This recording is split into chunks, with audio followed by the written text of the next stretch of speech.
Shut up and sit down.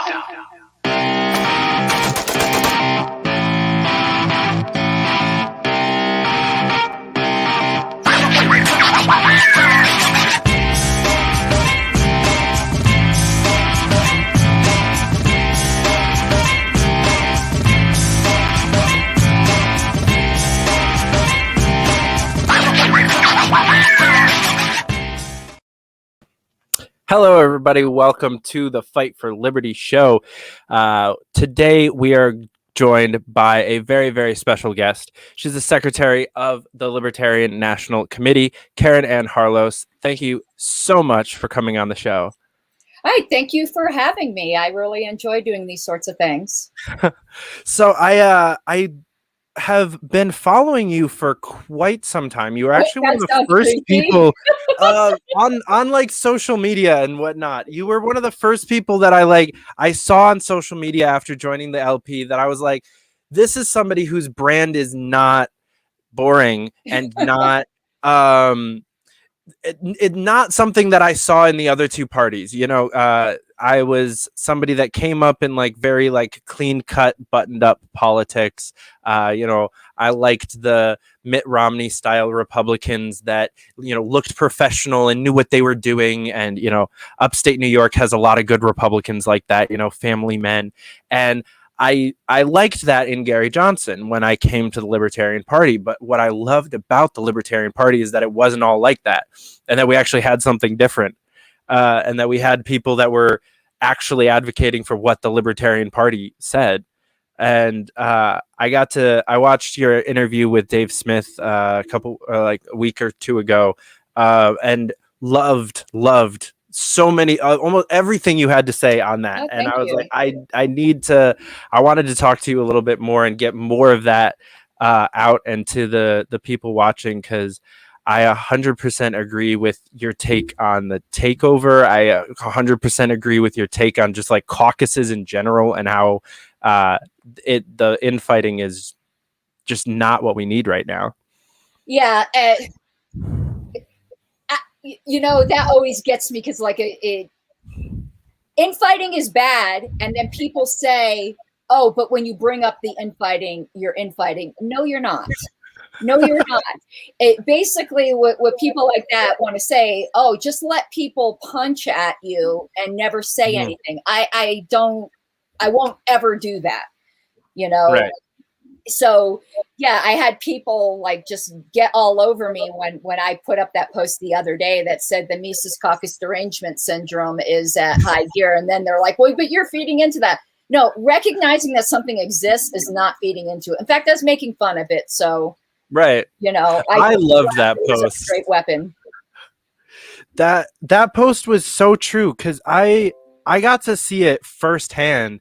I used to be a part of it, first of all. You know, if you talked to me 6 months ago, I would have told you that Dave Smith is an asshole and the Mises Caucus are a bunch of right-wing nut jobs that don't think left libertarianism is a valid like way of like ideology and want to purge them from the party. That was my view of the Mises Caucus 6 months ago. And then I got to see that wasn't quite accurate.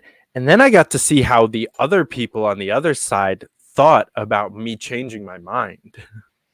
Yeah, that always is an eye-opener, isn't it? Mm-hmm. It's like, what? Free thought? We can't have that. Yeah, it's, you know, people for some reason want to paint everybody into like these neat, tidy little boxes. And, you know, are there some assholes in the Mises Caucus? Sure, there's assholes in every caucus because there's people. And, you know, you're never going to cure that. There's always going to be people.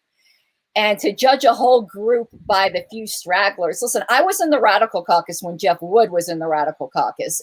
Please, and I would have hated if we all got judged by that. Right. And eventually the people who don't fit in do end up leaving. I mean, Jeff Wood left and formed the Audacious Caucus, which is a perfect fit for him. Mm-hmm. So, you know, I just don't get that demonization. There's plenty of real bad to complain about, to not have to make up boogeymen. Right. Right. That, and when you make up an overgeneralized statement like the entire Mises caucus is like that, or even, I see the same overgeneralizations for other caucuses. Mhm. The entire radical caucus are crazy nut job anarchists that that think voting is violence. Nobody in We've the heard radical that. caucus thinks that, by the way. Right. Otherwise they wouldn't be in a caucus in a political party.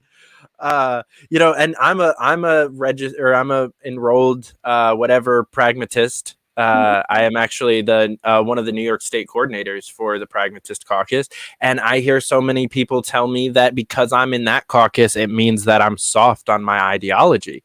I'm like, no, like I am right on the line between libertarian and anarchist, where I don't know which one I want to identify as anymore. Like, I'm not soft. I'm not Gary Johnson. There's a lot of see, here's the thing. People keep acting like the opposite of radical is pragmatist, and it's not. Radical, at least as far as the radical caucus is concerned, is both an ideology and a methodology.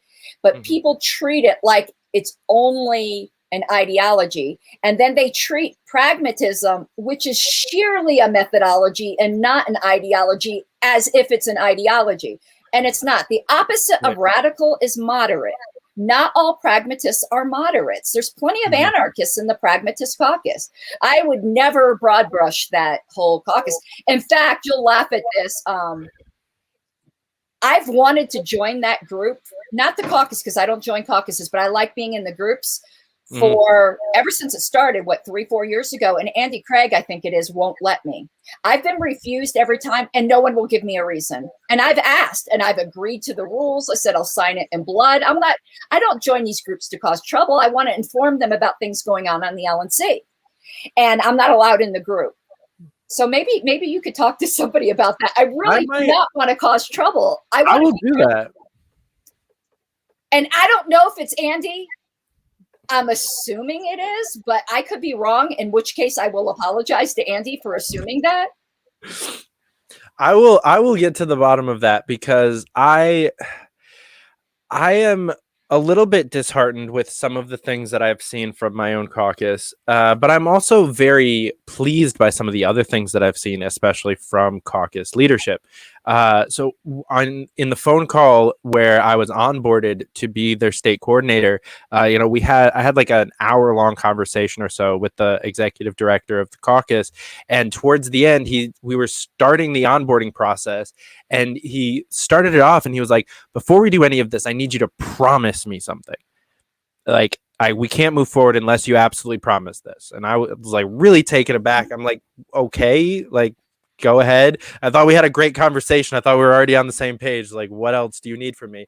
He said, "I need you to promise me that you will put yourself first, the party second, and the caucus third in every decision that you make." It was Alex. Is he still the? Yes. I love Alex. Amazing person. I love him. And hearing that, I was like, fuck yes, that is something that I can agree to. That is how everyone should be seeing your caucuses. Like, these are groups to make the party better, not groups to take over the party, not groups to change the party, not groups to purge other people from the party, but to grow and just make it a better, more wonderful place. Yeah. And a lot of people are totally against caucuses in general, and I think that's a wrong attitude too. There's very good purpose for caucuses. I'm not in one, as you heard on Dave's show, because I just don't think party leadership should be internally partisan. Yep. And I was in the radical caucus when I was Region 1, and it caused a lot of problems, which is why I resigned, and will never do that again. I wish there were an informal rule that people would realize it's just not a good idea to be in a caucus and be on the LNC, because people will automatically feel like you can't represent them. And it is a divided loyalties. Part of the problems I had when I was Region 1 is some of the decisions I were making, the caucus did not agree with. And I was getting pressure, not even intentionally, even if it's just peer pressure. And I was like, you can't serve two masters. I either represent my region or I represent the caucus. And those two concerns are not always the same. So that's one reason why I resigned. It was actually over the Arvin Vohra thing. They disagreed with trying to suspend him, and I was leading the charge to suspend him. It's because it's what my region was behind. I represented my region. So yeah, it gets really, really hairy. And I would just, if there's any LNC members listening to this, just encourage them to think about it. You could still be friendly, you could still be in the groups. Yeah. But being a member, I think when you're on the LNC, you give up some of that. Honestly. Yeah, I had a good conversation with Valerie Sarwark a while ago. Oh my God, she's such a doll. She is. She is one of the people that really gave me hope for just like the party in general. When I looked at the presidential primary and just saw the shit show of like just a bunch of like really piss poor candidates, and I saw just the infighting and the tearing each other down, and how people responded to Amash and how people responded to Jim Gray, and I was like, what is this? And then I had a conversation with her about her run for at large, and I was like, if you win, I might actually have faith in the party, because we need people that have that kind of an approach. And I got to have a conversation with JBH also before the election, and also similar reaction of just sensibility that I hadn't seen from leadership in the party up until that point. And that was mostly from ignorance. I wasn't engaged with the party leadership up until that point. Valerie is super mature, because I've been a very outspoken critic of Nick, and it would be very easy for her to take that personally because it's her husband. Obviously, she adores him, but she puts that aside. She's her own person. And yeah, I respect the hell out of Valerie, and she's just such a sweetheart. I couldn't even think of a bad thing to say about Valerie.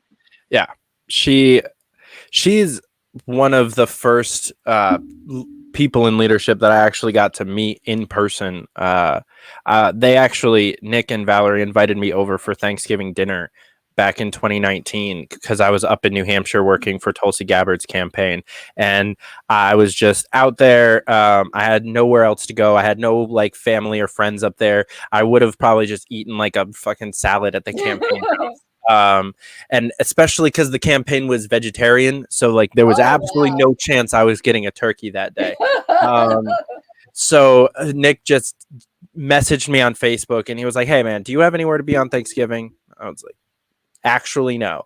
And so I went there, and I got to just have a real like honest human conversation with the both of them, not Twitter, not a debate, not just watching how he interacted with people in an LNC meeting, not him at work, but just a conversation with the both of them. And I was like, you guys are awesome. And I got to meet their kids, who are all like some of them are smarter than me, like as an adult. And that was a big part of why I have been so vocal against the infighting from day one, is because like we identify people with their online personas, I think, too much.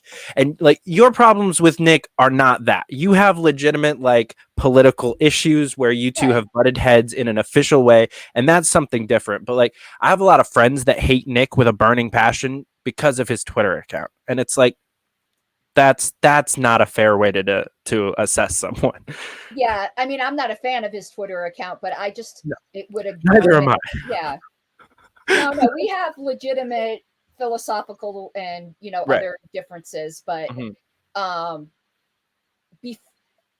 what I think happened, Nick might disagree, is I think he changed, and people can change. I mean, there's nothing wrong with that. And at one point, we were very much in agreement on nearly everything. And for whatever reason, life circumstances, people change. And that's what I chalk it up to be. But I will always say, despite the last 6 months, which I thought were a shit show, he's still one of the best chairs the party has ever had. The last 6 months don't destroy the past 4 years or whatever it was. Yeah. So No, and hands down is the best presiding officer, just doing the chair thing that I've ever seen. And I've had parliamentarians say that, who say the way he can run a convention, his presence and just the way he does it, that they've never seen anything like it either. He has a rare talent for running a convention. Yes, he does. That's one of the things that I very much respected about him from the beginning. Was I watched a couple of one of my friends sent me like a funny like compilation video of like just like Star Wars most badass moments at conventions. Like a couple months into me joining the party, I was still upstate, brand new to the party, like barely knew anything, and that was like my first introduction to him. Really, I was like, this guy is cool. He's a really good convention chair. I don't think we'll Mhm. ever have anyone better than him at running a convention.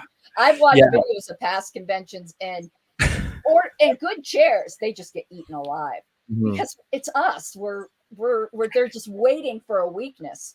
And it's like, I don't know, it's like Animal Farm, but he never let anyone get one up.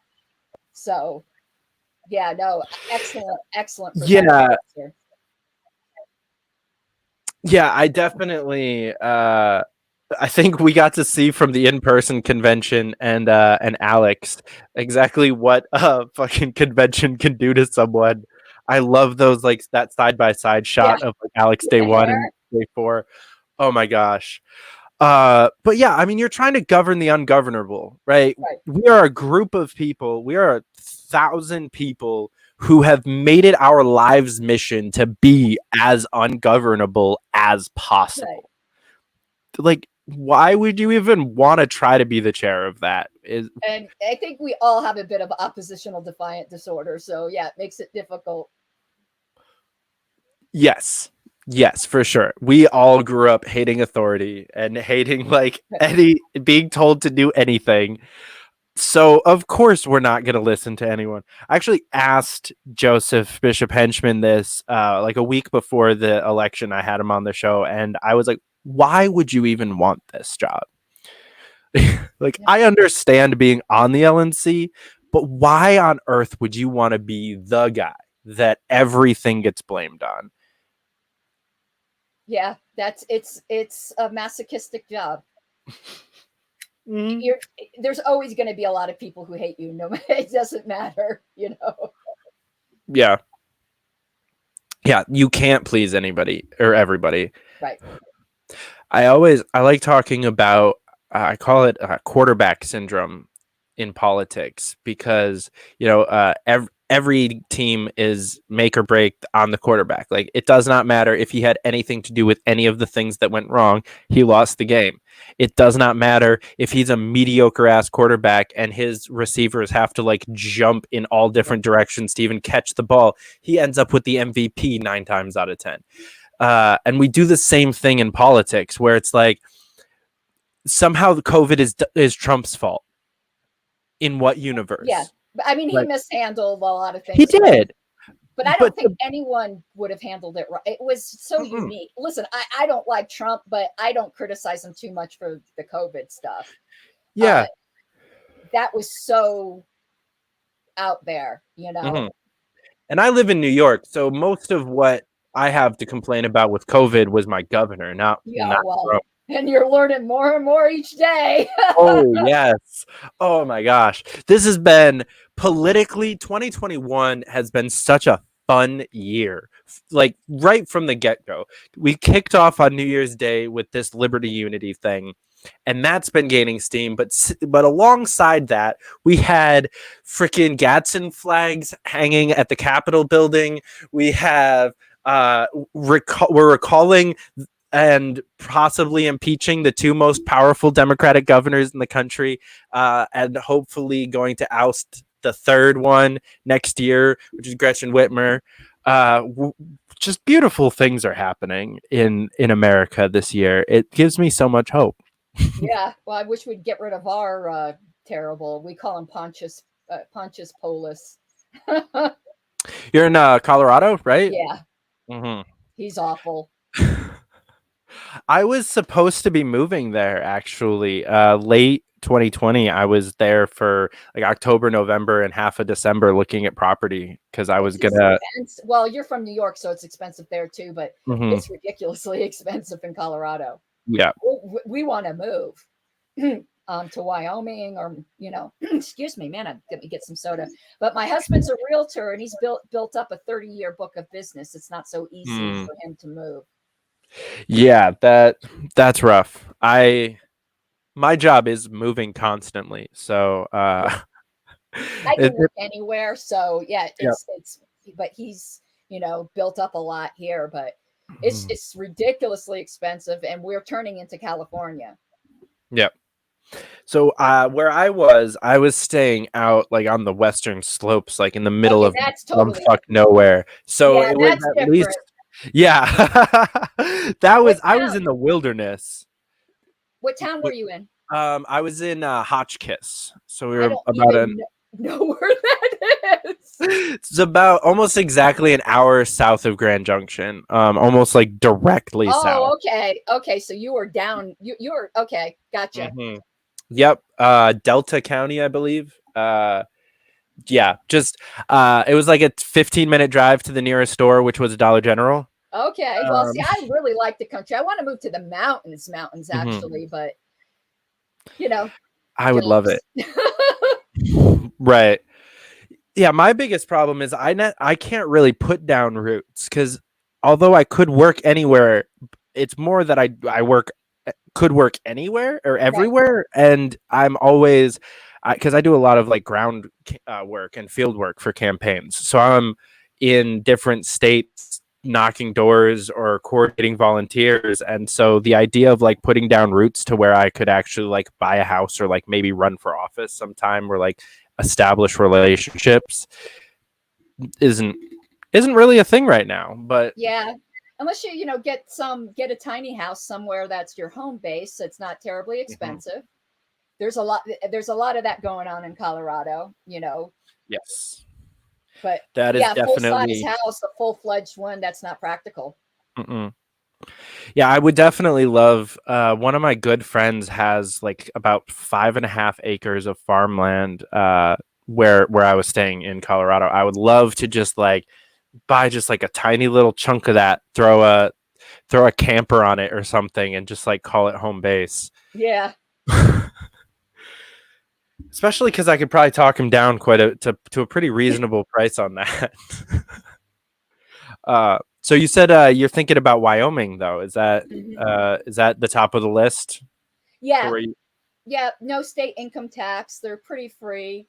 Mhm. It's still mountainous because I won't go anywhere where there's not mountains. So I'm from Florida originally. No more flatland. I will never live in flatland again. So there's got to be mountains. So in Wyoming, meets the Mhm. bill. I like Wyoming. We have some gold up there, so that's nice. Hmm. We've got, and he's doing some good stuff. That's what I've been really encouraged by seeing Marshall like go right to town like right away. We're doing stuff. Yeah. Uh, Apollo kicked ass with all of that. mhm. Yeah, I'm really encouraged by that, and to see Judge Jim Gray and Lincoln Chafee speak at the Wyoming State House on legalizing marijuana That's was awesome. awesome. Like we to see the losing candidates from our presidential primary doing that much work, especially juxtaposed to like what Gary Johnson and Bill Weld are up to right now, or even Joe, is like it's really encouraging to see that the 2020 list of candidates is different than anything I think the party has seen before. What Spike and Kim Ruff and Lincoln Chafee and Judge Gray and Adam Kokesh are all doing on like a daily basis right now is just a whole different level to Yeah. what we're used to as a party. Well, yeah, and I think you'll see some of that from Joe too when she recuperates. I mean, Yeah. that was a rough time. Mhm. But yeah, I'm really encouraged to see Lincoln Chafee stuck around. because you never know. You never know. I mean, Jim Gray's always been around and active. Mhm. So Yeah. but yeah, you never know with some of the new people what's going to happen. Hmm. Now, Yeah, Bill Weld, I don't even. You know my opinion. Oh, come on, but he was a two-term red governor from a blue state, you know? He brought us some credibility and some tangible I'm sorry. I'm just Credibility. I don't believe any of harassment that. he had. That guy, you know. The thing is, I did believe that in 2016. Like when I joined the party in 2016 because of their ticket, and the two-term red governor from blue state thing for both of them was what really like kicked it off for me. Like I was like, these people have a better resume than the two major party can't like that's ridiculous. Now, Gary, I adore Gary. But Bill, no. Yeah. Yeah.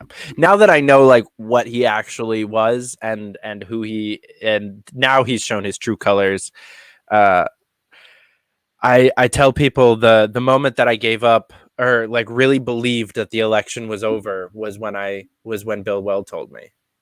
And I actually mean that. Like when he got on ABC and said that he's very much looking forward to the Biden presidency, like it was about 3 hours after they called it. I was like, "Yep, it's over." Because Weld is too slimy to get on national television and say something like that if it wasn't Well, here's 100% the thing. over. I mean, being in New York, you probably know this, but maybe not because 96 is almost ancient history. But Weld screwed the LP over before. This isn't the first time. He totally bent over the New York party. And I go over a little bit in one of the shows on my YouTube channel, Bill Weld, the OG liar, that episode. I go over all that 96 stuff because the delegates in 2016, they didn't know about it. I didn't know the full extent of it until I really started digging into it. But yeah, Yeah. we should have known. We should have known. Our fault, our fault. Yeah. Yeah, I have mixed feelings about that kind of stuff, and especially with the liberty unity thing, I've had to really confront my mixed feelings on this topic because there's a hard decision to be made between do you want to talk about how terrible the party is, or and make sure that people know what's really going on, or do you want to try to like ignore it in some ways and just kind of like move forward with the reputation that we kind of sort of have now and just kind of ignore our history and ignore the infighting and just kind of like just move forward with the new recruits. Because I've had mixed feelings as I've been bringing new people into the party and newer people are talking to me. I get DMs on Twitter all the time that's like, can you explain to me this thing of why does this person hate this person? And I'm like, I don't really want to tell you that because that's an hour-long conversation that just paints them both as childish morons, really. And I would love for you to just respect both of these people and understand that there's some history and just move on from that. I have mixed feelings. So I think the Bill Weld thing is a good example of why maybe we should still actually talk about the bullshit and the history because I've come to the conclusion that honesty is always the best policy, and children pretend like something isn't there. And if the Trump presidency should have taught everybody one thing, is that people value authenticity. yes, he did not put on airs. Like, you knew what you were getting with that guy, like good, bad, and ugly. Like, that was him, and people responded to that. And I think people can see through a con job. They can see through pretense, and they feel disrespected when they think someone's trying to pull the wool over their eyes. And I've been in enough groups to know our infighting's no different than anyone else's. It's different issues, but it's people. People are going to do that. Let me tell you, libertarian infighting ain't nothing like Christian infighting, and you would think that wouldn't happen. You aren't kidding there. I know, and it's worse because it's very passive aggressive. So at least with libertarians, they get it out. Yeah, go tell somebody that they have to be baptized to go to heaven. I said, yeah, go tell somebody that they have to be baptized to get into heaven, and see how that goes. I mean, there's just a million, and no. So I don't like most of it, but it's life. It's a fact of life, and wishing it away is not gonna do any good. I more prefer to give people coping mechanisms or the advice. I try to tell everybody, listen, there's plenty of people I don't like in this party. You want to know what I do with them? I ignore them. I block them on Facebook, and I just don't interact with them. Why people continually let other people push their buttons? Just separate. What's the big deal? Like, I don't get it. It's like that meme. There's someone wrong on the internet. I got to answer. No, you don't. Right. That's something that I struggle with, especially as I have been trying to build a brand, which I hate saying out loud. But I have a YouTube channel and I have a Twitter account, and it is better for my life if more people are following me and listening to me. So that exists. And the algorithm tells you that the best way to get followers is to argue with a bunch of people. That is the most interaction that you can get. That is how you get followers. That's how you get interaction. And it literally just builds up this system of just fight with people. And it's awful. And I have started to snap out of it finally, but it definitely ate up a chunk of my time during 2020 of where I was like, I just have to be active on social media to build up this following. And the only thing I would do is just argue with people and debate libertarianism. I was there. Okay. I call it cage stage. I don't know if you actually do you know what that is? It's actually, it's a term. Listen, I came from a lot of religion, so most of my examples are very religious, but in the church, particularly with Calvinists, new Calvinists, cage stage is the year when you first become a Calvinist, and you are so zealous about it that you do more harm than good, and you'd be better off locked in a cage for a year. And so we call that the cage stage. And I went through cage stage libertarianism, where I probably did a lot more harm than good. And I try to steer people a bit away from that. It's very easy to do. But yeah, there's some arguments, there's some debates worth having. I don't think there's very many arguments worth having in the community, but a debate's not always an argument. A lot of my friends on my friends list, we don't agree, but we disagree agreeably, and that is healthy. The minute it starts getting name calling and all that, just cut that person out of your life. You're not. I think it's sometimes a badge of honor where some people go, I never block anyone. Well, I know you think that's like a badge of honor. It just makes me think you're stupid, because why you have limited time on this earth? Why do you want that in your life? Are you like that masochistic? And none of your friends like seeing you fight with this person either. So you're putting everyone through misery and making them very uncomfortable. So yeah, give the gift to that person of blocking them first, because you don't like each other. Yeah, I'm leaning towards that. I'll actually say this. One of my friends, Jeremy Todd, actually he watched your episode with Dave Smith and really took that part of it to heart and just went on a fucking blocking spree. He was just like, all right, I'm done with this bullshit. I'm done. And just block. I don't lie. I probably have 300 people on my block list. Now, they're not all libertarian things. I've had a lot of stalkers in my life. Opinionated women tend to draw, and I mean literal, call the FBI type stalkers. I mean, no, oh my God. I had this one dude who sent me a picture of himself with this veiled threat. I want you to see what I look like so you can recognize me in a crowd. Why, dude? Am I supposed to be looking for you everywhere I go? Like crazy, crazy stalker shit.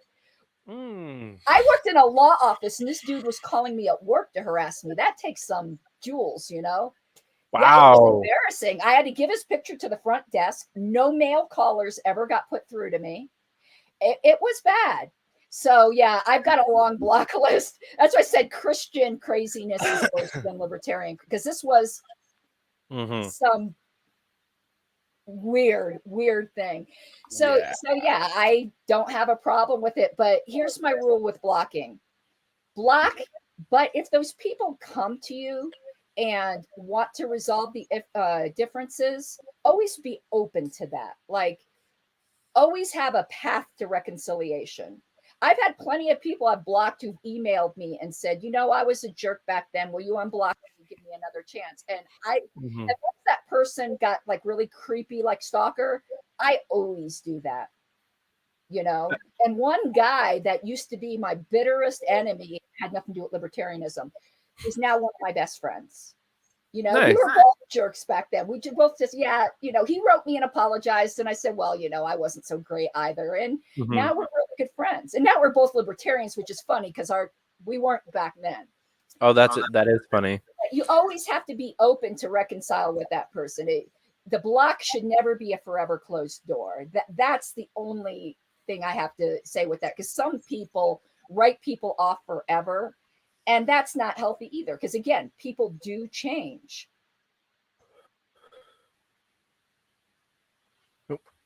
Yeah, I have like 3 people on my block list and maybe 10 on my mute list. And one of the people I blocked is Google, because I was just getting so many ads that were really? Google. Wow. And I was just like, fuck you. You're like the worst corporation that exists. So no, and I just blocked their Twitter account because I don't know, it felt good. But I've had some interactions the last couple of days. I had one interaction that was like kind of yesterday into today, where I posted that Latinx is objectively the dumbest thing that wokeism has come up with. No, what's it? Woman. WOMXN. I don't even know how to pronounce it. Okay. I don't know how to pronounce that either. But the reason that I said it about Latinx is because there was a conversation going on amongst some of my actual Latin friends and Hispanic friends that, you know, that the way that is written, it is unpronounceable in Spanish. It's not just like hard to pronounce. It literally can't really be pronounced in Spanish. This is a bunch of white people that made a term for Hispanic people that Hispanic people can't pronounce. And it's just ridiculous. And this person went off on me about how, I hate gender equality. And I was like, no, the Spanish language already had 2 words for this that were gender neutral. So you didn't need to come up with this stupid thing. And this person just like went off. Oh, are you the spokesperson for all Hispanics now? And I'm like, and I didn't block them, but I probably will, because I think you're right. And I've held, like you were talking about, like it was a badge of honor that I don't block people, and you can interact. I'll mute you so I don't have to see your dumbness. But you've got very limited time on this earth, so why not make it as pleasant as possible? You know, as long as you know in your heart, it's not that you're blocking people because they're making arguments you can't answer. That would be cowardly. But if it's just useless, you really are doing them a favor too, because it's not good in their lives either. Right. You know, particularly if they've got responditis, which I used to have. Sometimes blocking them is the biggest favor you can do, so they don't have the OCD to respond to you each time. And and I'm saying that as someone who literally has actual OCD, not the joke OCD. Like it's comorbid with autism. I don't know if you know that I'm autistic. So Yeah, and it can be rough. So sometimes when I was going through a bad OCD phase, someone blocking me was a favor. It was a gift because then I didn't have to worry about responding to them. Right. I get control. I got much better control over my OCD as I get older. But Yeah, there are a few people that I just kind of disassociated from. I was a lot faster with the unfriend button on Facebook than I've been with the block button on Twitter. I'm kind of new to Twitter. I've only really been on there for about a year actively in any way. I've So, only been on since November. oh wow, I did not want to be on Twitter, but then Denver News said something really stupid, and the only way I could reach them was tweeting at them, and that's why I started the account.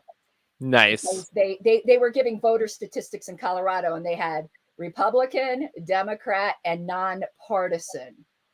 Hello, libertarians are 1% in Colorado now. We have 1% of the voting populace. We're not nonpartisan. Mm-hmm. We're definitely partisan, dude. So I just went on a at them rampage on election night. Nice. Yeah, we're arguably more partisan than the other two parties sometimes, especially in Colorado. Like y'all are pretty fucking rooted because you've been there for quite some time. Yeah. Yeah, no, I think we have to be a bit more partisan because, and people have called me a sellout for this. Like, I obviously do not like Bill Weld, right? But I Right. voted for that ticket. And people said, oh, party before principle, huh? Well, here's the thing. If I didn't vote for them, I wouldn't have voted at all. And unlike the Democrats and Republicans, when you vote Libertarian, you're voting for more than the candidates. You're voting for the very survival of the party because of the rigged ballot access laws, where you have to vote for our candidates. And in a very real sense, you're voting for the party, not for the candidates. Yes, So ma'am. we could have the worst candidates in the world. I would vote for them for the sake of the party. And that is very partisan, but all third parties have to be that way. And it's not our choice. It's because of the rigged system. If it wasn't for that, who knows? There's probably some candidates I wouldn't have voted for, but right now I vote for the sake of the party. So yeah, I think baked into our reality of third party politics, you have to be a bit more partisan. I personally agree with you. I wasn't around during the days, but maybe like Bob Barr might have drawn a question mark from me or something. Like we've nominated some people that maybe I wouldn't have voted for, but I've said it on the show. I'm not ashamed anymore. I voted for Chuck Schumer in my lifetime. Again, I voted for so many neocons. It's not even funny. right? Like he's basically the only awful person I voted for, so I'm pretty okay with that. Well, I stopped voting after a while, so I was able to regain some purity, I guess. But yeah, no, I've voted for some terrible candidates. I've actually only voted twice in my entire adult life. I voted twice because I'm almost always not home in November and never staying put correctly enough to get an absentee ballot together. So I voted when I was 19. I voted for Gary Johnson and Bill Weld and Chuck Schumer. And then in 2019, I voted for myself and for a few other local candidates in New York City. Those are the only two times I've voted. But yeah, I got so tired of it that I would vote for measures always, but I stopped voting for candidates a long time ago before. And then when I became libertarian, I started voting again. And it's mostly for the party's sake. But yeah, I was in Florida for the hanging Chad. Okay. I still have that ballot because they send you sample ballots in Colorado. I'm like, this is going to be worth money someday. But yeah, we were, and I so hated voting at that point. I was like, woohoo, we fucked it up for everybody. Go Florida. Florida man strikes again. Man, Florida to Colorado, that's a pretty that's two extremes of the same nature. I was in an agony to get out of Florida.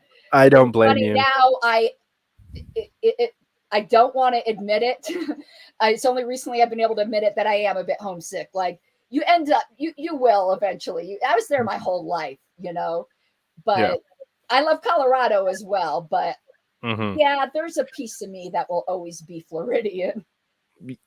I feel that there's definitely, no matter where I end up, I will always be a New Yorker for sure.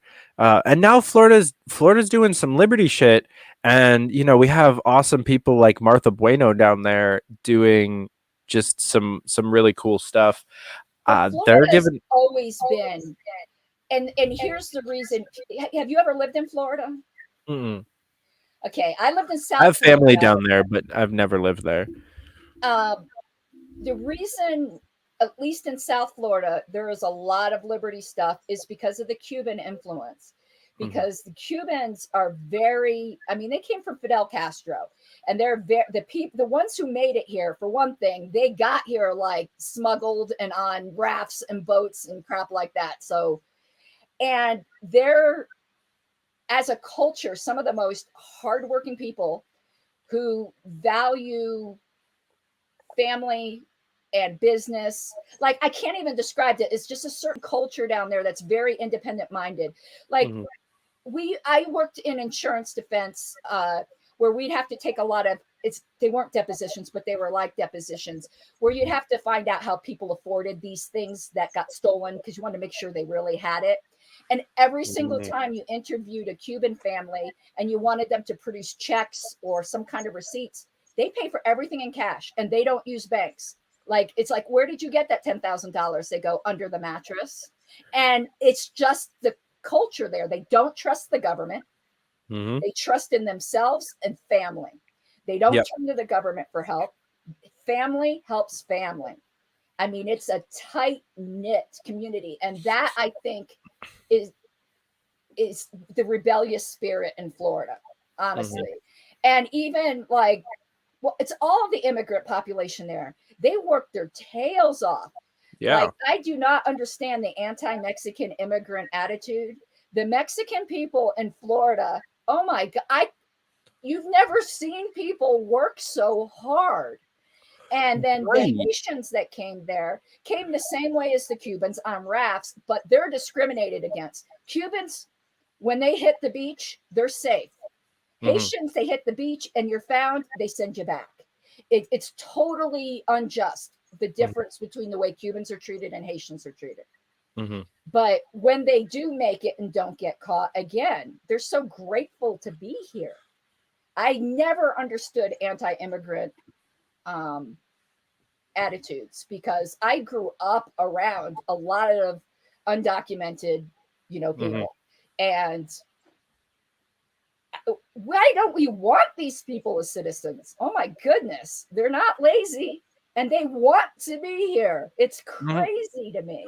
And the whole wall was crazy. I'm like, hello, Trump, have you seen Florida? Like, water, islands, like, they float here. A wall's not going to help. Yeah, the wall was never going to do anything for immigration. I was like semi okay with it as a concept, as far as like drug and human trafficking is concerned. I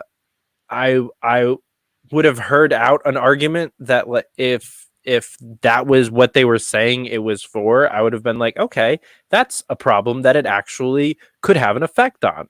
It wouldn't end drug trafficking or human trafficking, but I think it would definitely put a damper on human trafficking. It would make it a lot harder to get people across the border. So if that's what you're trying to spend money for, that's a noble cause. If you're just trying to be racist piece of shit with a thing that doesn't even make sense and won't solve the problem, because more people come from our northern border than our southern border, then yeah, I didn't understand. Yeah, it's crazy. I don't get it at all.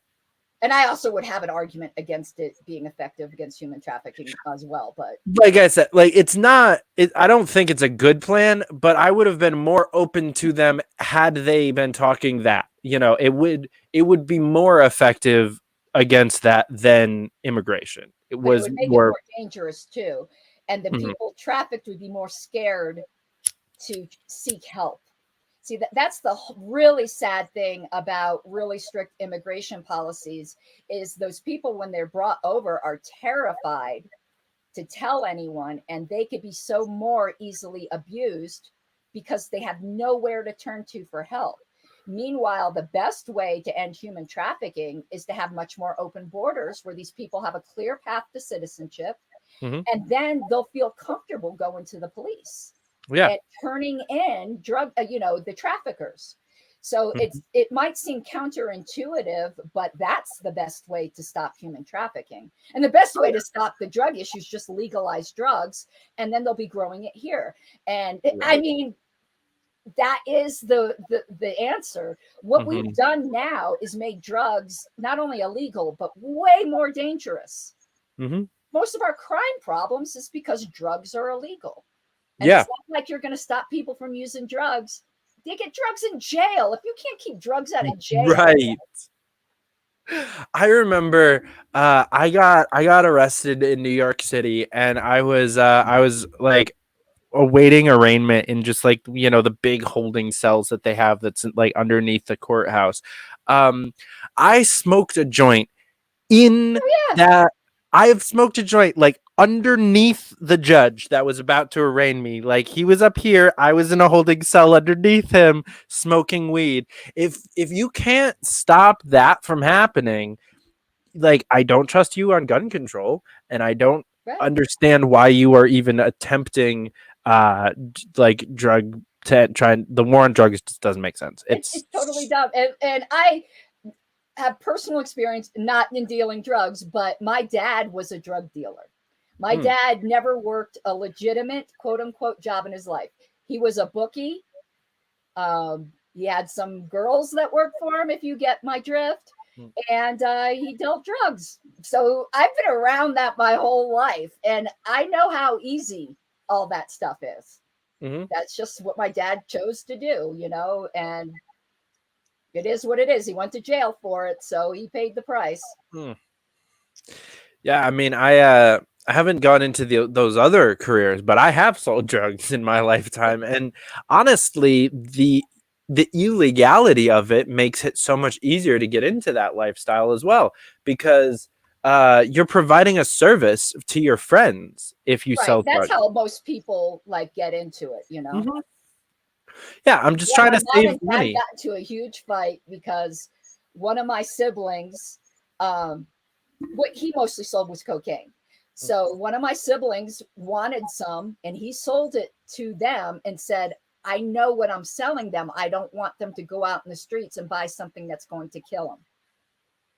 And my mom was furious, but I thought my dad was right. Yeah. And they tried it and didn't care for it, and that was the end of it. That's also better off. Yeah. I've only ever sold weed. Like, that's typical, you know. I mean, I guess that's not completely true. I've middleman some other things here and there, but it's, you know, on special request. That's a favor, not a business model. And even when I sold weed, it wasn't a business. I smoked for free, basically. You know, I would buy an ounce and sell most of the eighths and get an eighth for myself. You know, exactly, because you get it at a discount, and then you bundle it up, and you break even. Yeah, no, I've known plenty of people that have done that. Yeah, I don't know very many people that have smoked for a long period of time that haven't done that. Which is why, you know, a lot of people talk about, you know, especially growing up, you heard this a lot, that marijuana is a gateway drug. That's some bullshit. What it is, though, is a gateway crime. Yeah, for sure, absolutely. And if it's fucked up a bunch of lives, I think, in that way, where, you know, you smoke it, so that's, you know, you're buying it, that's the first crime, you know, then you start to sell just it, and then, you know, why not sell more things? You know, if you're already in trouble, you're a drug runner, you're already a felon, you might as well keep doing that stuff. Like, once you're a felon, why not? There's no real. I'm wasted on Colorado because I don't like pot. So it's like, I'm a terrible Coloradan. When it became legal here, we ran out and bought all kinds of stuff because I wanted to try it, you know, and no, don't like it. Just no, made me I really paranoid and hungry. I could have ate my freaking dogs. I just could not stand that never getting full. uh, And then I had an edible once, and it must have been the concentration must have gotten all in my part because it wasn't mixed well. And I hallucinated. It was so strong. And it was like the clock was going so slow. I'm like, oh my God, I'm going to. Edibles are a whole other thing. Edibles are unnatural. And although I do eat them from time to time, first of all, edibles are completely inconsistent from person to person. So edibles don't work on me very well. Like the gummies, yeah, they don't do much for me. And then for other people, they're where you're at, and it has nothing to do with how often you do it. It has nothing to do with like your body weight or like anything like that. It's none of those things like with alcohol that where you can know whether or not it's going to fuck you up differently. With edibles, it's all about the chemical composition in both your brain and then like how your body breaks it down in your stomach, combined into just the most unreliable situation possible. Let me tell you, this was horrible. Oh, and then I understood because there was a story I laughed about. There was some reporter, I actually think they were from New York. You might have read it. Who came to Colorado when it first legalized, got some edibles, ate way too much, and said they were convinced that they had died and that no one would tell them. And I'm like, I get it. Because that was not good. No good. So, yeah, nobody believes me that I just don't care for it. Yeah, I have a number of friends that have never tried it and don't want to. My parents won't smoke, although I'm okay with that for my mom. I really wish my dad would try it because I think it would help some things that that was wrong with him. He has trouble sleeping. He has like joint issues, and he's in his mid 50s and an athlete, and he's just got some problems. And like, so I personally, that's originally why I tried it. I go through brutal periods of insomnia, and there was this one strain here called Ingrid, and the slogan was "Everybody sleeps with Ingrid." And I like that. That's some good fucking marketing. It is. So that we got some. It didn't help. Really? So there's sometimes where I'm on Ambien for a year. I said, well, if this works better, and I've got spinal stenosis, so I thought it would help with the pain. It didn't. Kratom is what's king for me for the pain. Ooh, Kratom is fantastic. And Denver made it illegal. Isn't that how ridiculous? Mushrooms are legal in Denver. Pot is legal, but Kratom, of all things, is freaking illegal. Right. That's one of the and then in New York, it's the exact opposite. That's basically all I can buy. Yeah, no, Kratom works for pain for me like a champ, man. I love it. Yeah, I definitely there's some it's not for everybody. I've noticed, but there's so many different like variations of what comes out of this one plant that like there is some type of something involved with cannabis that I'm sure would make almost everyone's life better, even if it's just like hemp t-shirts. That's the same fucking plant.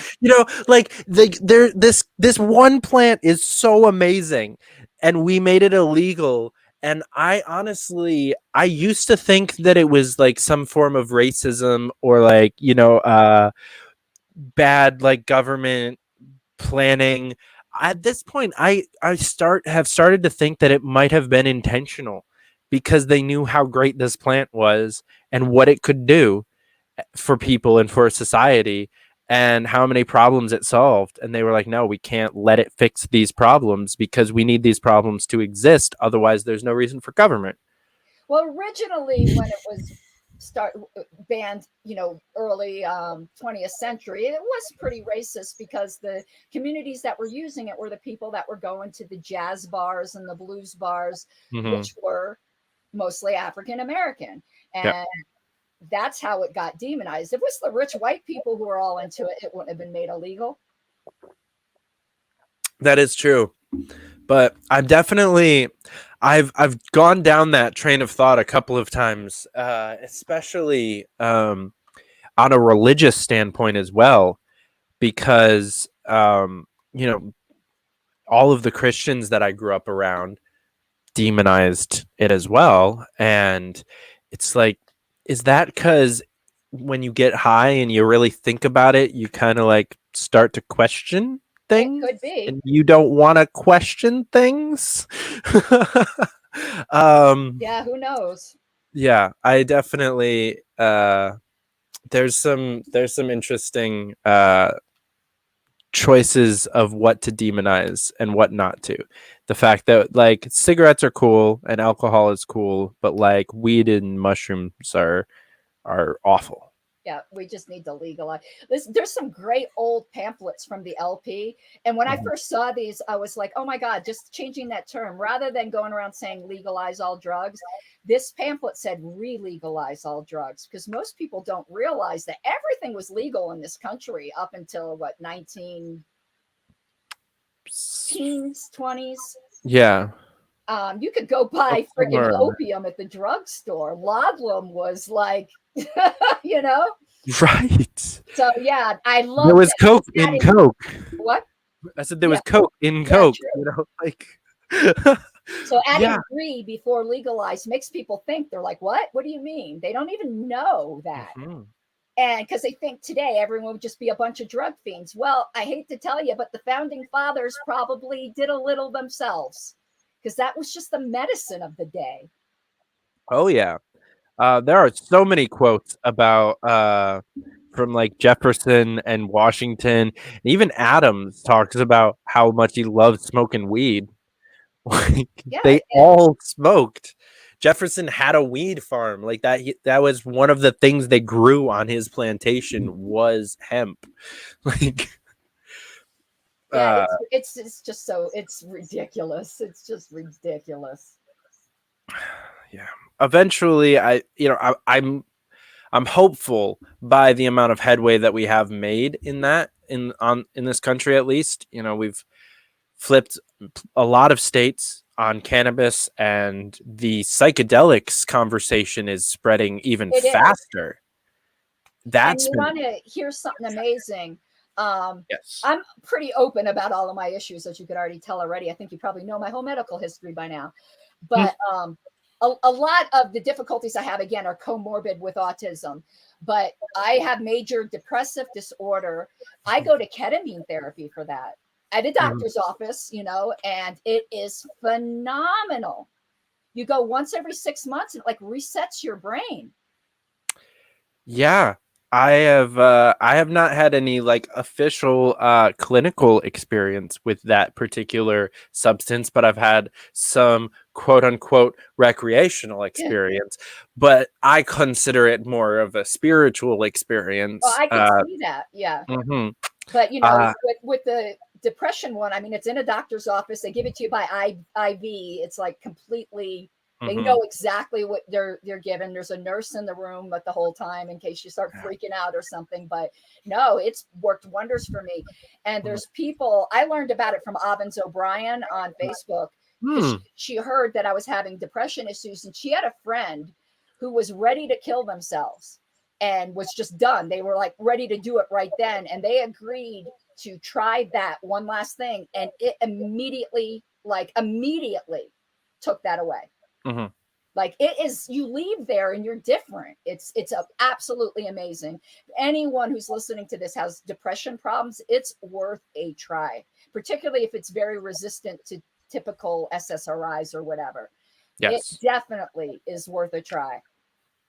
It's absolutely, but it's not cheap, and your insurance don't cover it. But that's the rough part. I would love to see insurance start to open up to this, and I think that's like a really fun new market that is about to open up, that I think some libertarian business people might be able to like really hop into and start like a health insurance that covers your medical marijuana.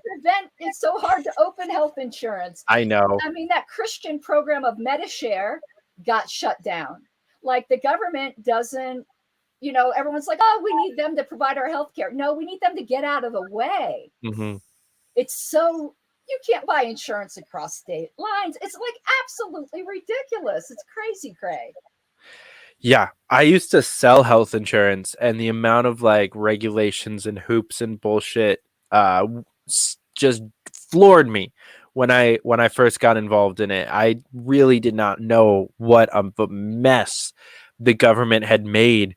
And then I got to meet Daniel Fishman, and he went on like an hour-long tirade the first day that I met him about the history of why the healthcare system is so fucked up. And I was like, I didn't know. All because of government. Why is it tied to your job?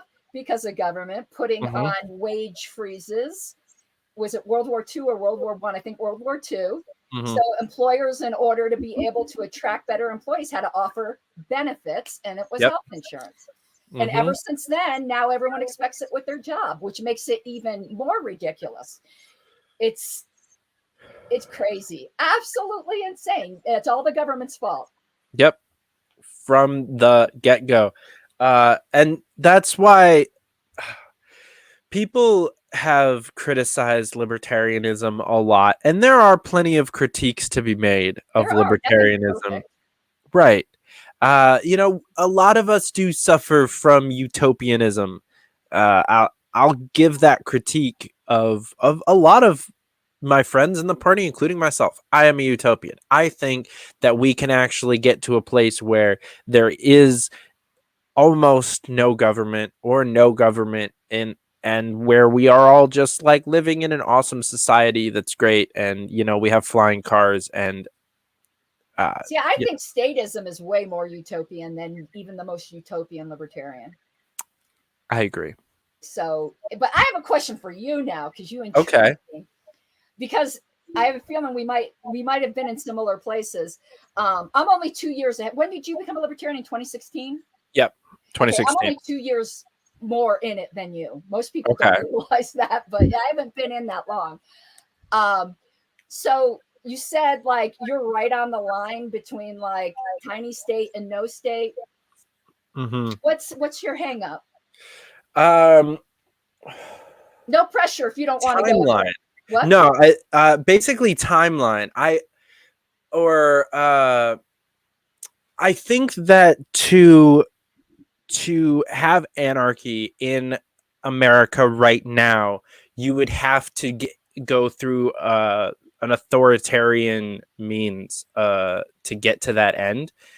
I think at the moment, because to me, libertarianism is the idea that you can have whatever belief that you so choose, as long as it's below the line of the 4 quadrants, and it's small government, and you're not forcing your opinions on other people. And I think that includes not forcing your libertarian beliefs on people who fall above that line.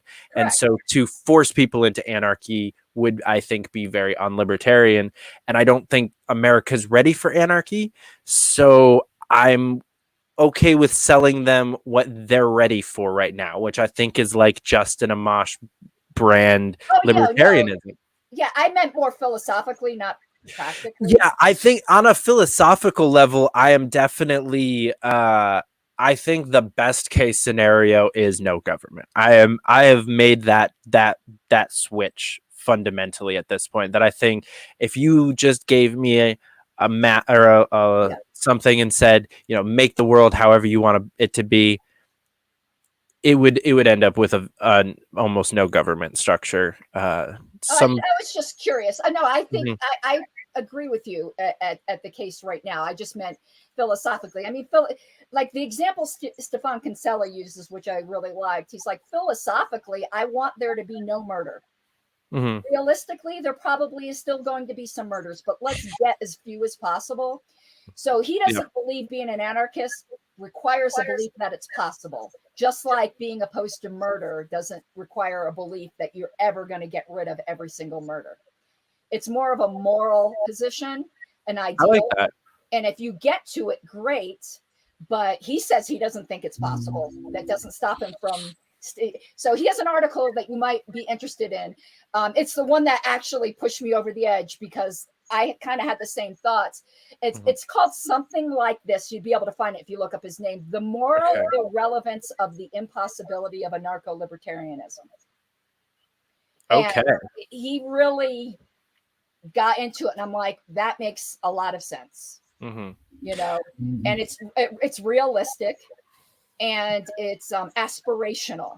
You know, at one point, thinking that we could get rid of slavery, I'm not talking about in this country, I mean just in general, that was normative for thousands and thousands and thousands of years. That even 500 years ago, whatever, 300 probably, if you had said there's going to be a day where that's going to be rare, people would have thought you were just nuts. Yeah. And I do think anarchy is possible. Not today. I think we need the kind of great shift forward in human moral evolution like we did when slavery became unacceptable. And it will happen, I think, one day. Soon or not, I don't know. Big shifts happen quickly. People tend to forget that. But right now, no. People aren't ready for that yet. Yeah. I had a lot of faith in the possibility of fixing the system this year. I thought Joe was going to get 5% or something. You know, I believed that she was going to keep our ballot access in New York, because they raised the ballot access threshold in New York, and that was I'm sure you're fully aware of that situation. Insane. Yeah. So I thought she was going to get that threshold. I thought that we were going to be all right, and I thought we were moving in the right direction. Seeing Gary's vote totals from 12 versus 16, you know, I was like, we're, you know, we had like Gary Rainwater Donald Rainwater. Why did I say Gary? I do that kind of thing all the time. We had I'm gonna space on other names here. In Arkansas, Harrison. I don't think I even know. I'm this is not okay. Hold on. I got this. You're too young for that. I got Ricky Harrington. There we go. He was running against Tom Cotton in Arkansas. Oh, okay. Yes. Bethany Valdez almost got it again. She got robbed. I would be so heartbroken if I were her. Oh my goodness. God bless her. She got fucking robbed, and I had a lot of hope for the LP, and then November happened, and I was like, what the fuck? Like, what are we even doing?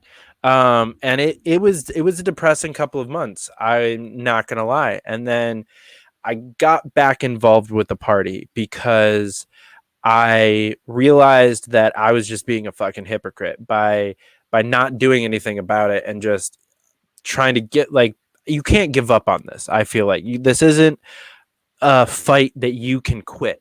You can't just, because the party made you sad, you're going to just let the state run rampant and give up on trying to fix it.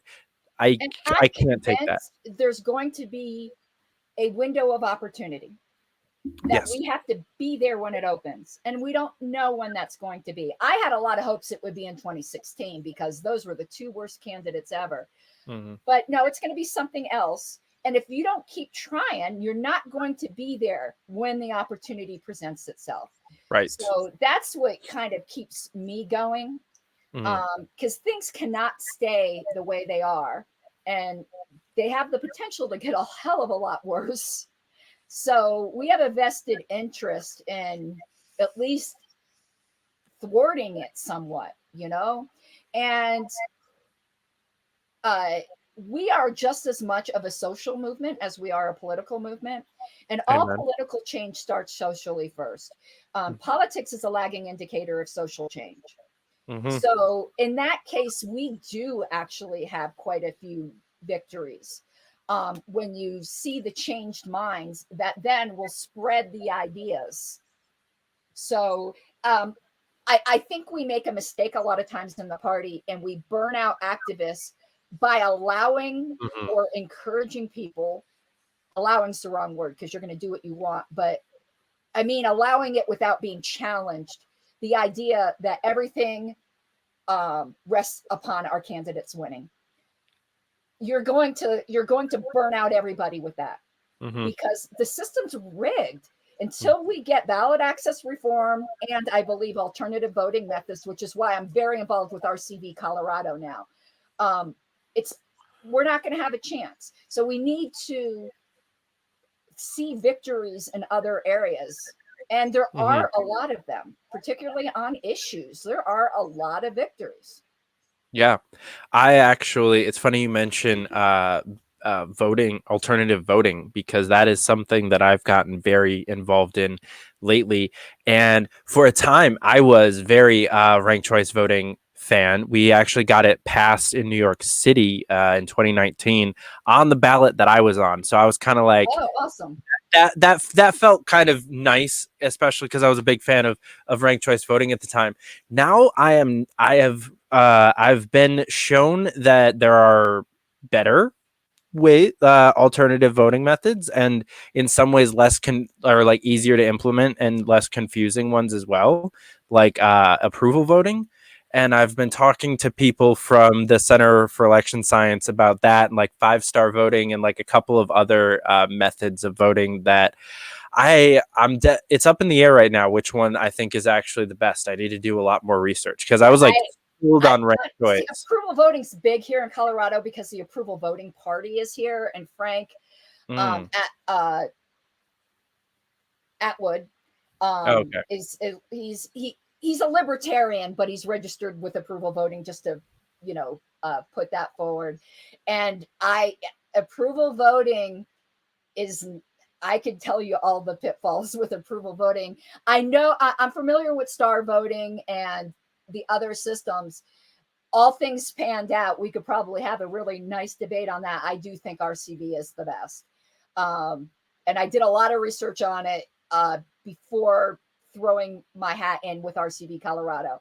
But approval voting is good for some things, but not public office elections, my opinion. So there we go. You were a little circle there for a second. Yeah. Yeah. On my channel, I rebroadcasted a talk I did at Liberty on the Rocks. And the first half of it is all about why I don't favor approval voting. You might find it interesting. I will look at that, because like I said, I'm in the open to everyone's opinion phase before I make a decision. But what I really love is the fact that there are a bunch of organizations who care about all of these different kinds of alternate voting, because we can, no matter which one you pick, we can all agree that first past the post fucking sucks. Like, yeah, I'm almost at the point though that I'm not so sure approval voting would be any better. Interesting. For the reasons I give in my talk. Okay, so I will definitely watch that, and I will link it in the description to this video as well, so that other people can go watch that too. And then I would actually, what I'm trying to work on right now is a debate between the people at Center for Election Science and the people at 5-star voting, between 5-star and approval, because I think that would be interesting. So maybe I might have to get somebody from ranked choice. Also have it be a 3-way. 5-star is superior to approval. Obviously, if I'm not even sure approval is superior to first past the post, almost any system you say, I'm going to say. And Frank will kill me for this, because I used to be very much anything's better than what we have now, and I talked myself out of that. That's fair. How do you feel 5-star versus ranked choice? Ranked choice for several reasons. One of them being 1, 2, 3, 4, whatever is ordinal, and it doesn't vary from person to person. For instance, just even go to like Amazon.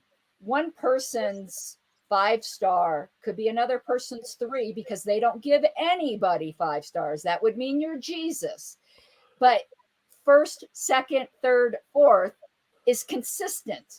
like, because you don't have any grades, you know, whether or not that person would have given that candidate 3 stars or a gazillion or whatever it might be, it's still their first choice. It's ordinal. Yeah. It's very easy to understand, and it's consistent from person to person.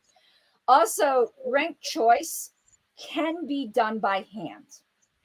And I'm not saying we would do it by hand, but I think whatever system we pick has to be something that if somebody wanted to, they could reproduce themselves, or they will not trust it. There's a lot of more sophisticated voting systems, which in isolation are better, more accurate, but they absolutely require computers to calculate, and people will not trust it. So ranked choice to me is the best because of all of that. So taking into consideration public trust and reproducibility and the ordinalness of it. I don't disagree that there are some that are more data intensive that would be in isolation better, but not in the world we live in because of the trust factor. So somebody can easily argue that star voting or even voting is some way superior, and I wouldn't argue with it.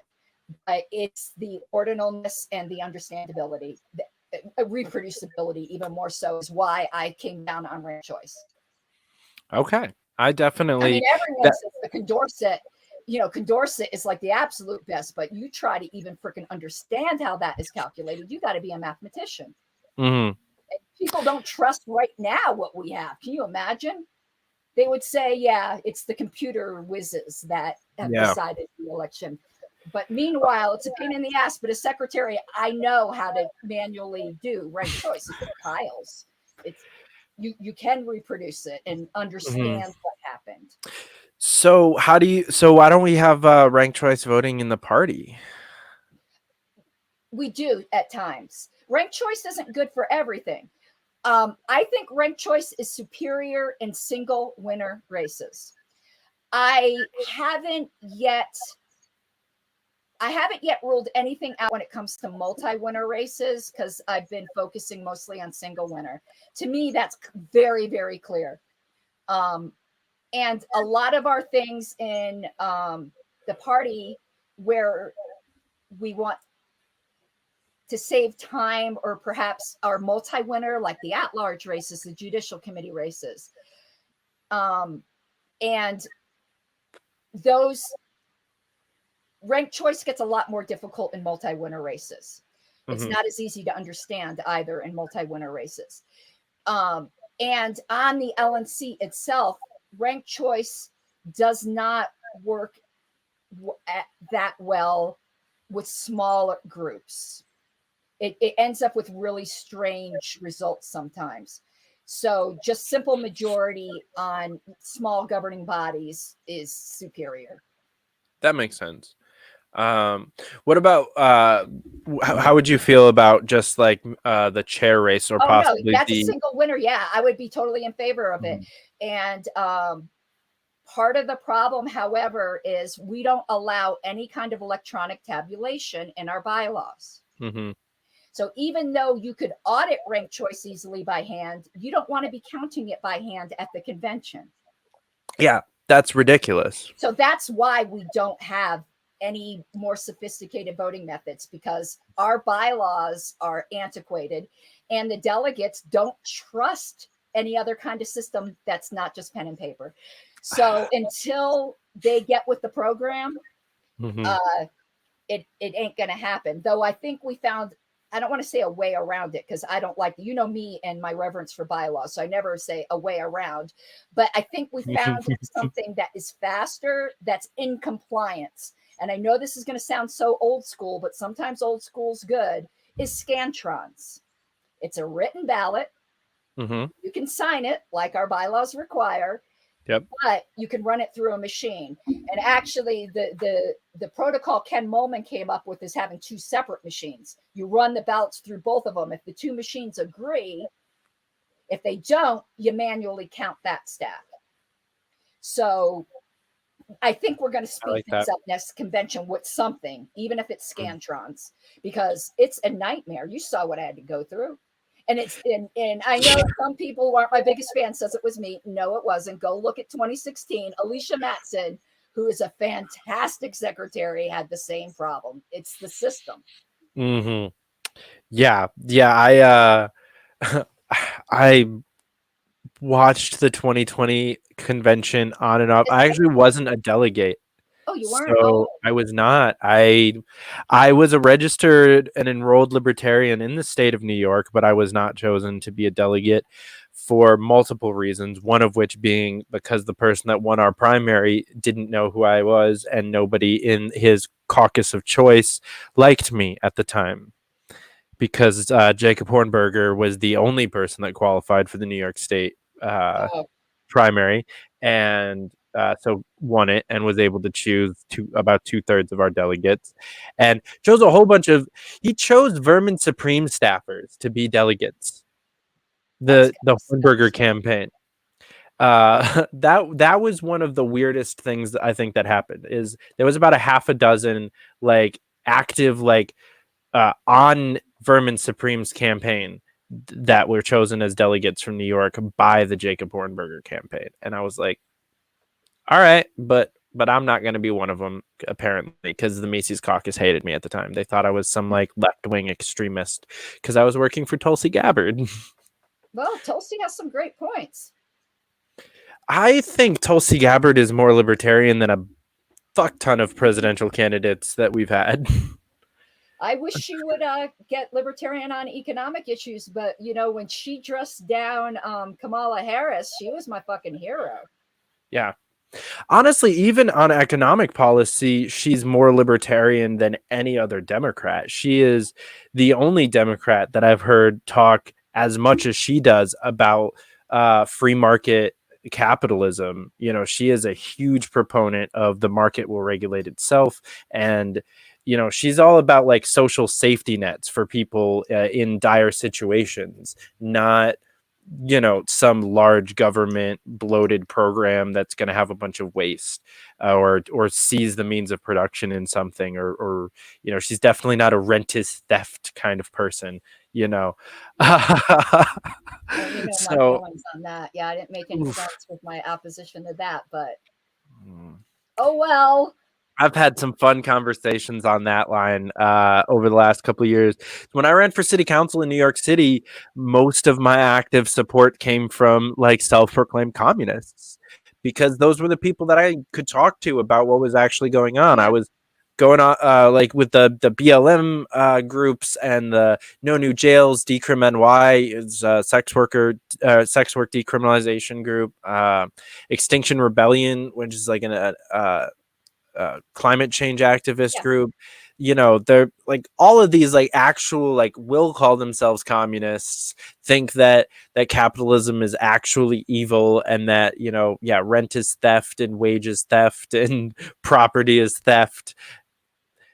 That's where I got my support from in my campaign, because they still they're allies in a lot of ways. And Yeah, so on some issues, most definitely. Yeah. yeah, and I was talking to them about even my plans for the economic policy. I was running for city council of New York City, so it's not like I could do a whole lot, but there were some things that from city council I would have been able to do, and I told them what I wanted to do, and they just the fact that I wasn't one of those climate change isn't real style like Yeah. libertarians, because there's plenty of people in the party that are completely bought into the Koch brothers narrative of like, this is just a George Soros like faked media narrative, whatever. Yeah, no, I hear you.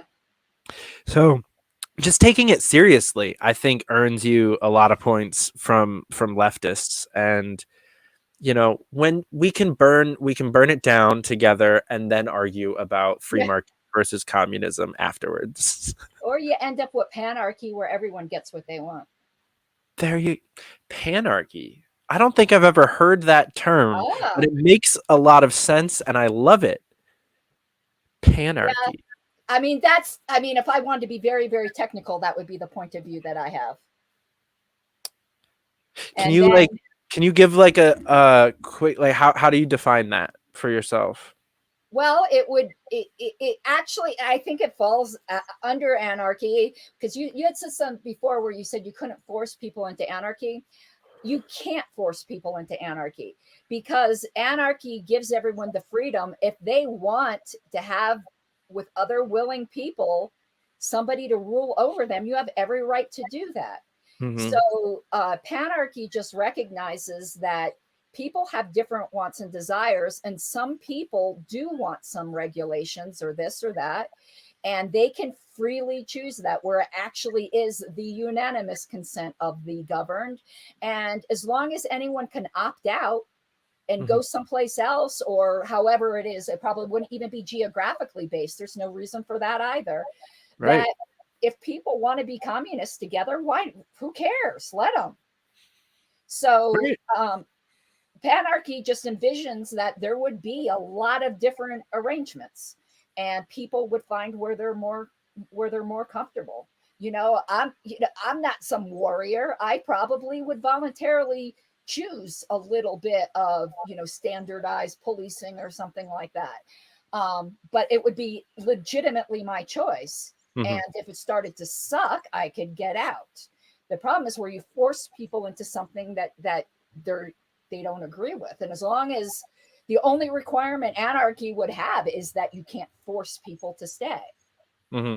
So, the communists could be communists all they want. Just don't make me be a communist. I like that. I'm gonna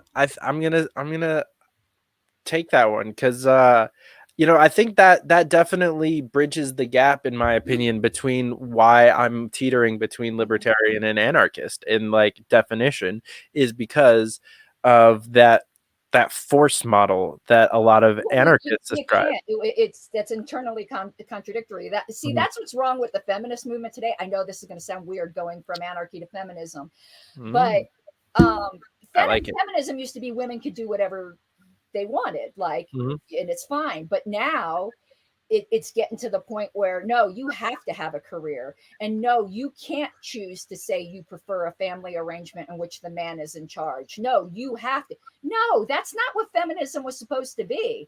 Mhm. Feminism was supposed to be women could choose what they wanted and what they were comfortable with.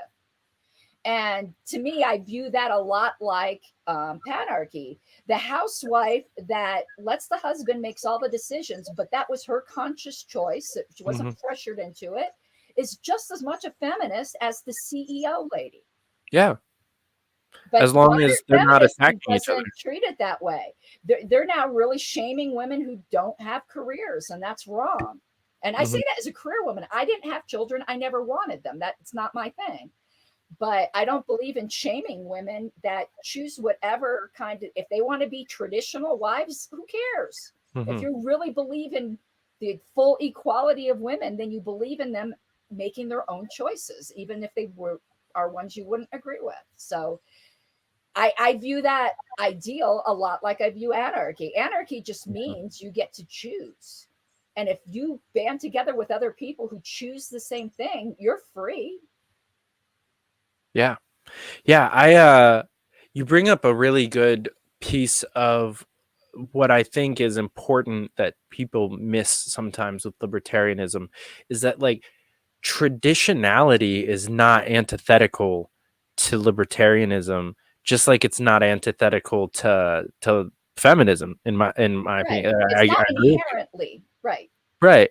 You can be very anti-liberty because of your traditionalist views that Mhm. force you to think that like we have to governmentally regulate you know uh the same or like opposite sex marriage only, and no drug use and no drinking, and like try to criminalize fairs. That's Yeah. something that's actually been a thing in our laws more than once. Oh, yeah. um I think they're actually uh it's still on the books in a few places. mhm. Fairly certain you are right. I Yeah, think there are definitely places. cohabitation is still on the books in some places. Mhm. Yeah, yeah, I don't understand. I don't understand those points of view, but I have a lot of friends who have said things like conservatism or traditionalism are anti-liberty. And I don't think that that's true. I think that as long as you're not imposing that on other people, Right. that you can be as traditional as you want. You can be a straight person who, is married and has kids, and the wife stays home and raises the kids, Right. and the husband works, and you guys don't trip acid on the weekends, or you live in a nice house with a white picket fence and go to work and you do your thing. Like, you can be that in a libertarian. You don't have to Well, be some like pot smoking, gun wielding. yeah. And you don't have to be personally okay with the pot smokers either, as long as you're not using the force of the government. But see, the libertarians themselves are the ones getting confused on this. Going back to the Mises Caucus, half of the hostility towards the Mises Caucus is to say, well, they're socially conservative. What the fuck do you care? They don't want to make the state it. But we have now inculcated a culture in the Libertarian Party where we are actively hostile to people who are socially conservative, who don't want to force the state. And that is absolutely wrong. Listen, I'm like, I call myself a libertine. I'm not socially conservative whatsoever, but there's nothing contradictory about being socially conservative and being libertarian. And the hostility that there is right now towards social conservatives is wrong. Because I don't mean, listen, if you want to be personally hostile because you don't like social, that's fine. But I meant they act like they're not libertarian. Like there's something insidious about that. And that's just as wrong as villainizing people who are more what would be traditionally left in their social views. Right. And we can look back not we can look back not 2 years and watch the Libertarian Party do the exact same thing to people on the other side. We've been kind of right wing for quite some time. And we used to. It drives me nuts. And what has pissed me off the most, though, right now, is that there are a number of people and a number of like groups of people that I was a part of a year ago that were fighting for the just support of left libertarianism as a concept, right? That these people are not antithetical to liberty, that you can march with BLM and still be a libertarian, because there's people that believe that you can't.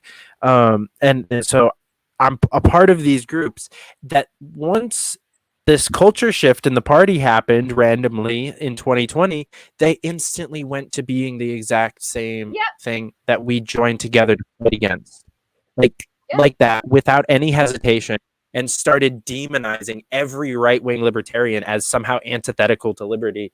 It's the same shit. The state, what do you? It's just ridiculous. And and I do think that the Mises Caucus is a bit socially conservative, but they don't have a problem with me. And I, again, not socially conservative in the slightest. So what do I care? I don't care. I don't care what your social views are. I'm a very weird mix because I am personally like really conservative in some areas and really liberal in other areas, and then politically like fuck if I care. Like I have a rainbow Gadsden flag hanging out my window. Although I am completely straight, I am very like supportive of the LGBT community, and I've like marched in the 50th anniversary Pride Parade in 2019, which was a great time. Tripped acid for the first time after that. Great day. So there's areas where I'm out there, but I also am somebody that wants to build like a very solid nuclear family structure someday, where I think that children being reliant on their parents is an extremely important part of culture, and that's what stops people from being reliant on the state. And I think a healthy marriage is important to raise good kids, and I'm like very excited to build that with somebody someday. And so part of it's the fact that I'm 24 years old. Like, I can smoke and drink and do whatever I want. Yeah. Right now I'm 24, but I fully intend to be a pretty right-wing conservative socially in my own life within the next 5 to 10 years. And I know that that's going to happen. So I'm prepping myself for that, not saying any words that are going to bite me in the ass of like demonizing the right, because I know I'm going to be there pretty soon. And I'm enjoying being over here for right now, and doing like smoking weed and having friends, like just traveling the world and doing whatever, and not having I haven't had a girlfriend for 2 years. It's just been just traveling and growing liberty, and that's cool for right now. But I don't understand people that think that their way of life is the only correct way of life. Yeah, it's you got to let people be. There is a certain authoritarian movement in libertarianism right now, and it's nutty to me. Yeah. Well, before we go, I definitely want to give you a solid opportunity to tell everybody about what you're doing on the LNC and how you've been able to use your position over the last almost year now, right? Well, You've been there. This is my second term as secretary. Your second term, right? And I was Region 1 before that, so I'm going on 6 years on the LNC. Gross. I know, I'm sorry. It's a little masochistic at this point. Those are yeah, but I feel like I'm doing some good. So, but it's been a long 6 years. I do not envy you at all. I've been on the New York State Committee for 3 months now, and I already hate it. It has its pluses and its minuses, Mm-hmm. All right. Well, yeah. Tell us a little bit about what you've been up to for the last 6 years, and how we can help come behind you. Well, if you agree, not everyone agrees with my method. It helps to understand why I got on the LNC to begin with. I got on the LNC to protect Colorado against the LNC. I learned about what the LNC had done to Oregon in a big controversy where they interfered in a way that was completely improper.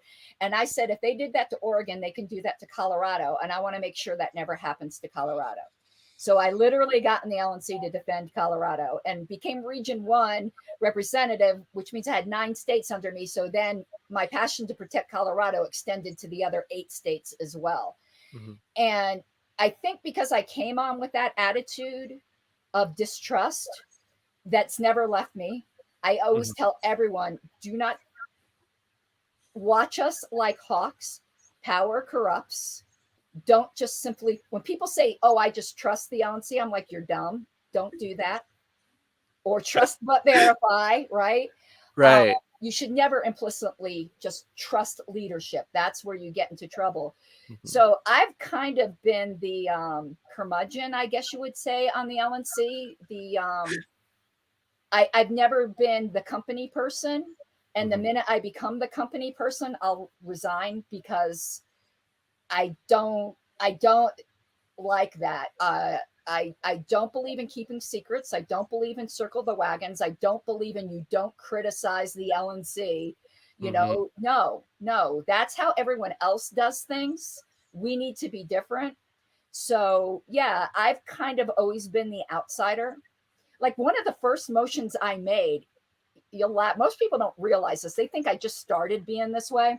One of the first motions I made was to revoke Nick Sarwark's authority to sign a campaign contract with Gary Johnson after he already signed it, because I found out there was an eternal secrecy clause in that contract that the members would never be able to see it. I could see holding off till after the campaign, but never. I'm like, that's completely and absolutely unacceptable. And of course, you can tell how popular that motion would be. I was a brand new LNC member and I'm like already, doing that. but it's causing some shit right from the well, get-go. it's to protect the members and liberty. Yeah. So Mhm. the work I do on the LNC is to I'm unbending when it comes to principles. So a lot of people got mad at me over the bylaws issue, but I'm ruthlessly consistent. Nobody who's been paying attention would have found that at all surprising. The bylaws is the contract between the party and the membership, and the LNC cannot just willfully disregard the bylaws. And they can't do it even if a lot of members want them to, because all it takes is one member to say no, because you all joined with those bylaws. If you didn't like them, you shouldn't have joined. Sorry, that's just the way it is, whether it's convenient or not. And so I am often a sole no vote. Like right now, just as an example, we are voting to confirm interim committee chairs. Not even that big of a decision. The vote's going to be 16 to 1, and I'm going to be the one, because the way the vote came about was completely wrong. Chair Bishop Henchman just made a motion that we're going to appoint X person, never asked for nominations, just unilaterally said, we're going to vote on putting X. I'm like, that's not the way it works. I go, it's nothing against the candidate, but you should have asked other people if they had other nominations. So I'm going to vote no, because I don't want this precedent. So on a lot of things, I've been that way. So I try to keep a very hard line principle. And that's not to say the other people aren't principled, because here's the thing, everyone has principles. It's just what they are. And some people think it's more principled to come to a consensus.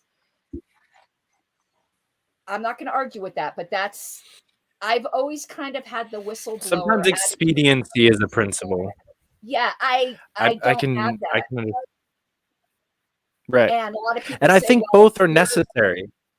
I'm sorry? I said I think both are necessary for the organization to function. Like, I think if there were 17 of you on the LNC, it would also be kind of a clusterfuck, and like a lot of shit wouldn't get done because everybody would be, opposing everything and questioning everything, and a consensus would be difficult. There's, I think, a need for a balance of like questioning everything, but also trying to come to a consensus, and also somebody who might, like you and I might agree, principles seem kind of out of whack, and all they're just trying to do is like ramrod stuff through. But I think sometimes that voice is also important, of somebody that's just like, all right, shut the fuck up, stop arguing, let's just pick something, also needs to be present. And that's what I love about the current LNC. You guys are pretty varied, and you guys cover, I think, most of the opinions that are represented in the party. And it really annoys me. I've gotten into a lot of arguments lately. People that refuse to join the party because the party is blank. Like, the party got woke, right? It's bullshit. The party didn't get woke. The party is who shows up. That's what I said about the takeover fucking man. The party is who shows up. If you don't like it, change it. We're such a small pond. It's easy to do. So go ahead, and like, if you think the party's going astray, but you value the idea enough that you think it shouldn't be, you leaving it is actually causing it more. Like, stay and change it. It's absolutely crazy. Right. Yeah, so, I'm not a fan of the takeover language either. No, but I am a. It's unnecessarily provocative. Because a lot of people think they mean something different, because they don't mean purging people. They just mean getting more people to show up. Everyone should take over the party. Then we get more members. Go ahead. If the Pragmatist Caucus wants to take over, I'll cheer you on. I would love to. I would love to take over the party. It's like. I would argue, some people would argue the Pragmatists already took over the party. But I don't honestly see that as true either. No, and those are the people who are confusing, though, the words, as I said before, because the Pragmatists are not at all monolithic.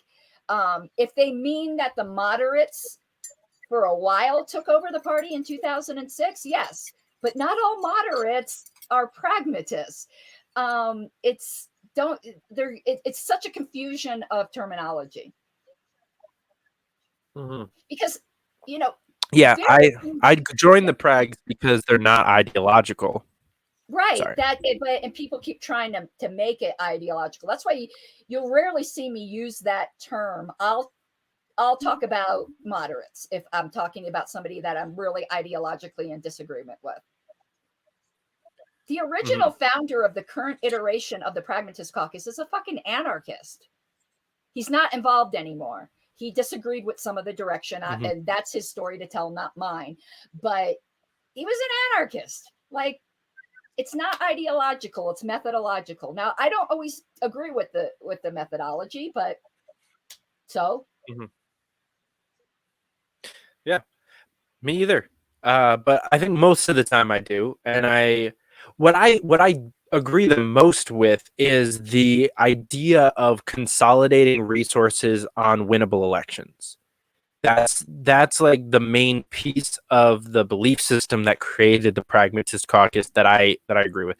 The idea of like focusing on state legislature races or mayoral races where there's can either be a large amount of social change influenced by a campaign or an actual win. I think if it's not going to do one of those two things, if you're just going to get 3% in a place where no one's going to pay attention to you, like, do it. Like, we need more people running, but at some point in time, like, we need to pick the ones that need more help and that we can get more out of helping. So I wanted to be part of that conversation. I don't disagree with that at all. Right. And I don't think most people in the party would. I'm not so sure about that. Sorry, I think that came out wrong. I meant to say I don't think many people in the party would disagree with what I said. Right, you're correct. Yeah. But I would expand that a bit more and say not just winnable offices, but winnable issues. And I think that's where the LP has failed. Like, for instance, if some state parties in states where they still had the death penalty consolidated resources to join up with other groups that have a lot of resources to help defeat it, we could count that as a victory. So I think focusing on just a few winnable issues is just as important as concentrating on winnable races. I wholeheartedly agree with you. Yeah. I am actually working on a couple of projects right now where I'm starting to stretch outside of the party a little bit on more than one thing, and especially on the area of drug decriminalization. We have dozens of organizations out there fighting the fight, doing their stuff. A lot of them have had ties to the LP for a long time. And, lots of activists from like MPP or Normal have been active and registered, like libertarians. And we've just ignored the fact that we're teammates. We failed on that. And I've been trying to push that in Colorado. If I ever was crazy enough to run for state chair in Colorado, that would be my platform. Because otherwise, we're small. When you're small and smart, you team up with some bigger people that on the one issue you agree with and win that issue. And single issue groups are great because they don't care about arguing with you about anything else. They don't care. All they care about is that one issue. Right. It's so much better. It's so relieving to work with some of these groups. Yeah. Oh my goodness. I got involved with some. Does not do enough of that. Agreed.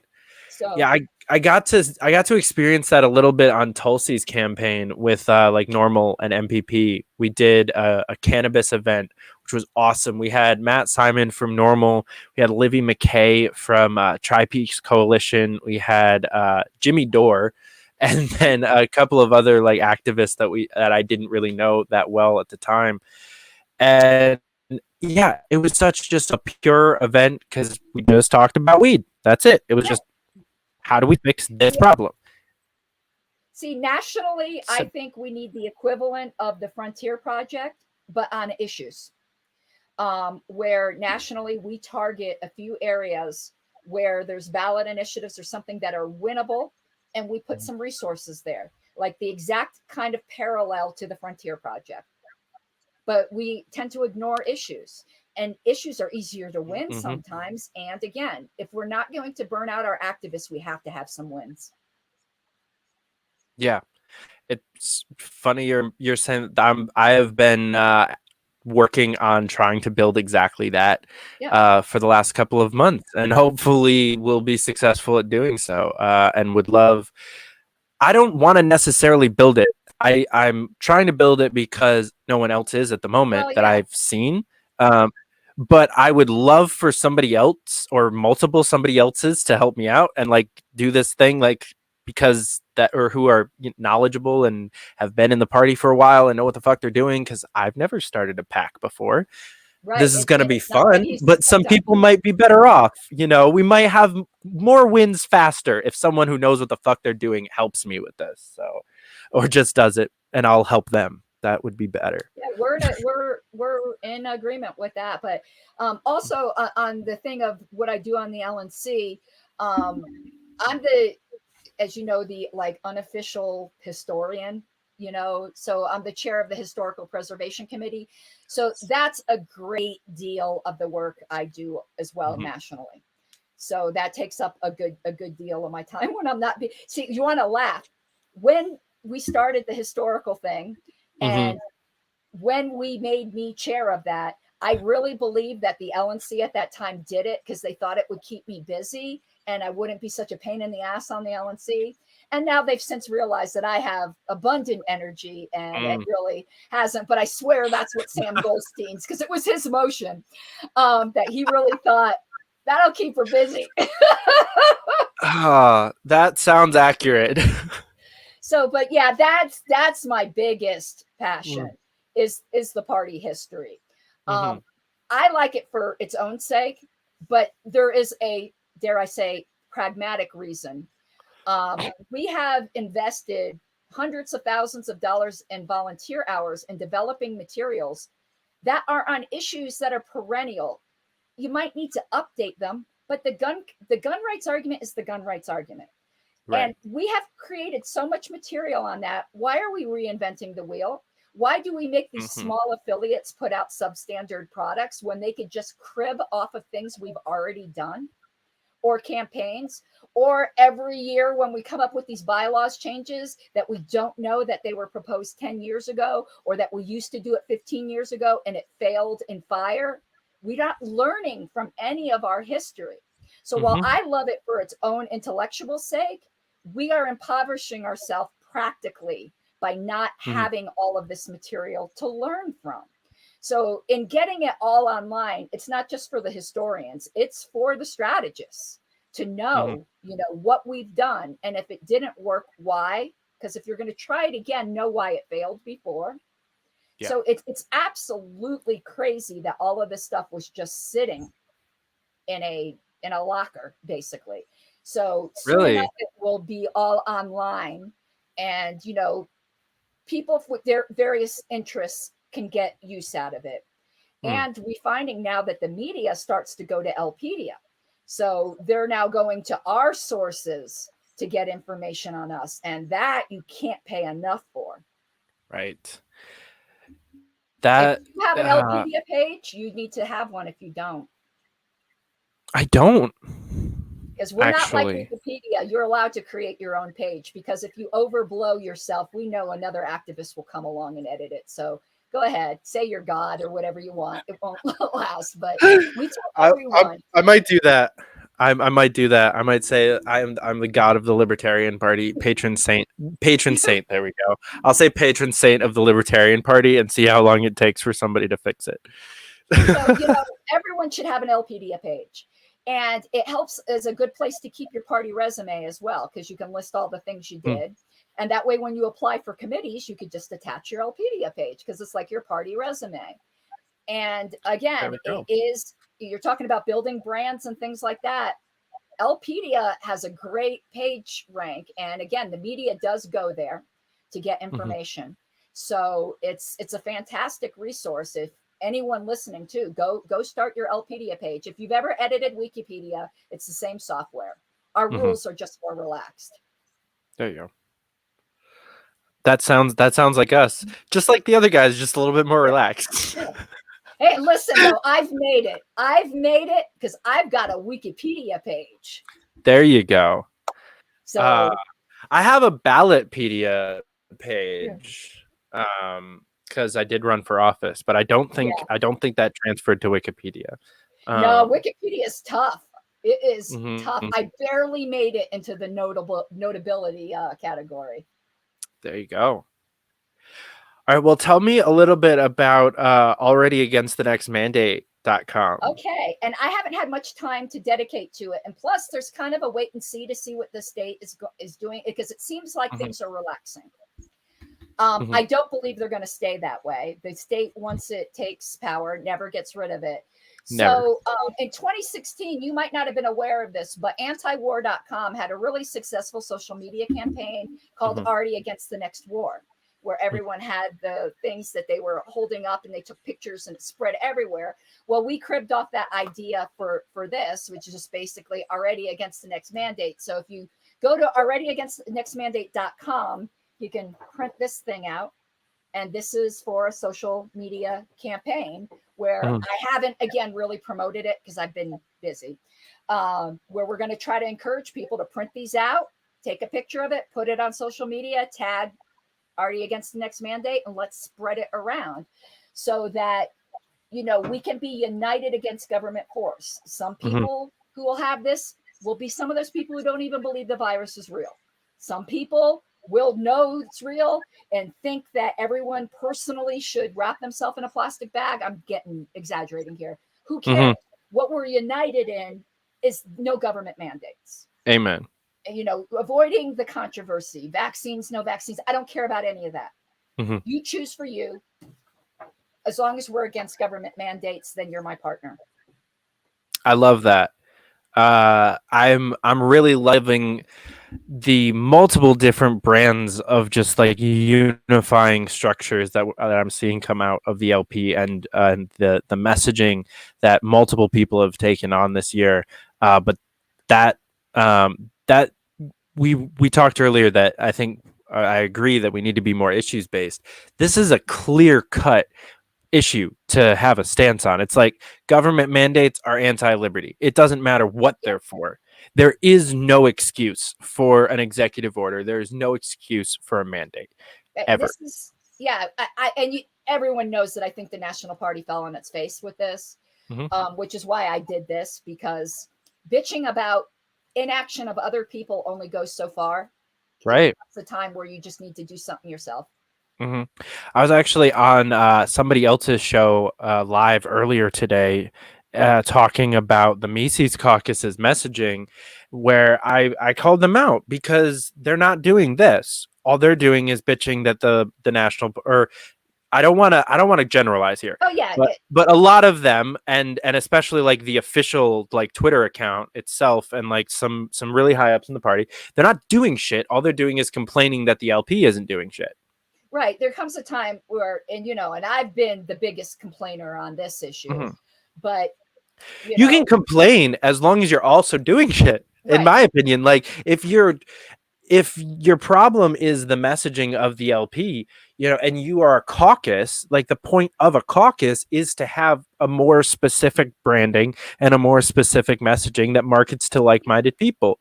The Mises caucus's job for 2020 was to push this so hard and get 10 million people to join the Libertarian Party because this is how we feel. Fuck one Twitter account, like one Twitter account that's at LP National, that's technically the voice of the party. Like, however you feel about it, it doesn't hold that much power. It's a Twitter account. Right. And, I've been very frustrated, as you know, not just with this. So what did I do? I'm not the spokesperson for the party. I don't pretend to be, but I also don't pretend that I don't have some gravitas or a bully pulpit being an officer. So I use it. I don't pretend to be the voice of the party, but I do have a bully pulpit and I'm going to use it. And so I do the messaging I want on my YouTube channel and Mhm. on my own Twitter and whatever. And I think that's a lot more productive.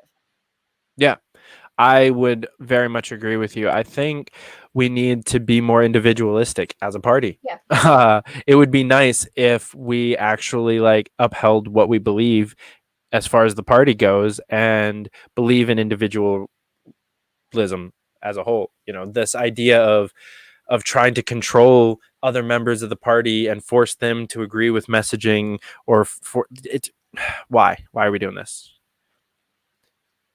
You know, it's Yeah, one size fits all nationally never works. Like that's there's yeah, people place way too much in the national party to begin with, and worrying about who's going to be national chair. And I try to tell them your state chair is far more important than the national chair. Mhm. And that's another thing that I try to do on the national party is keep us concentrating on the very few things that we're supposed to do. We're not supposed to be centralizing power upwards. That's not the structure we have. And there is a natural human tendency to do that.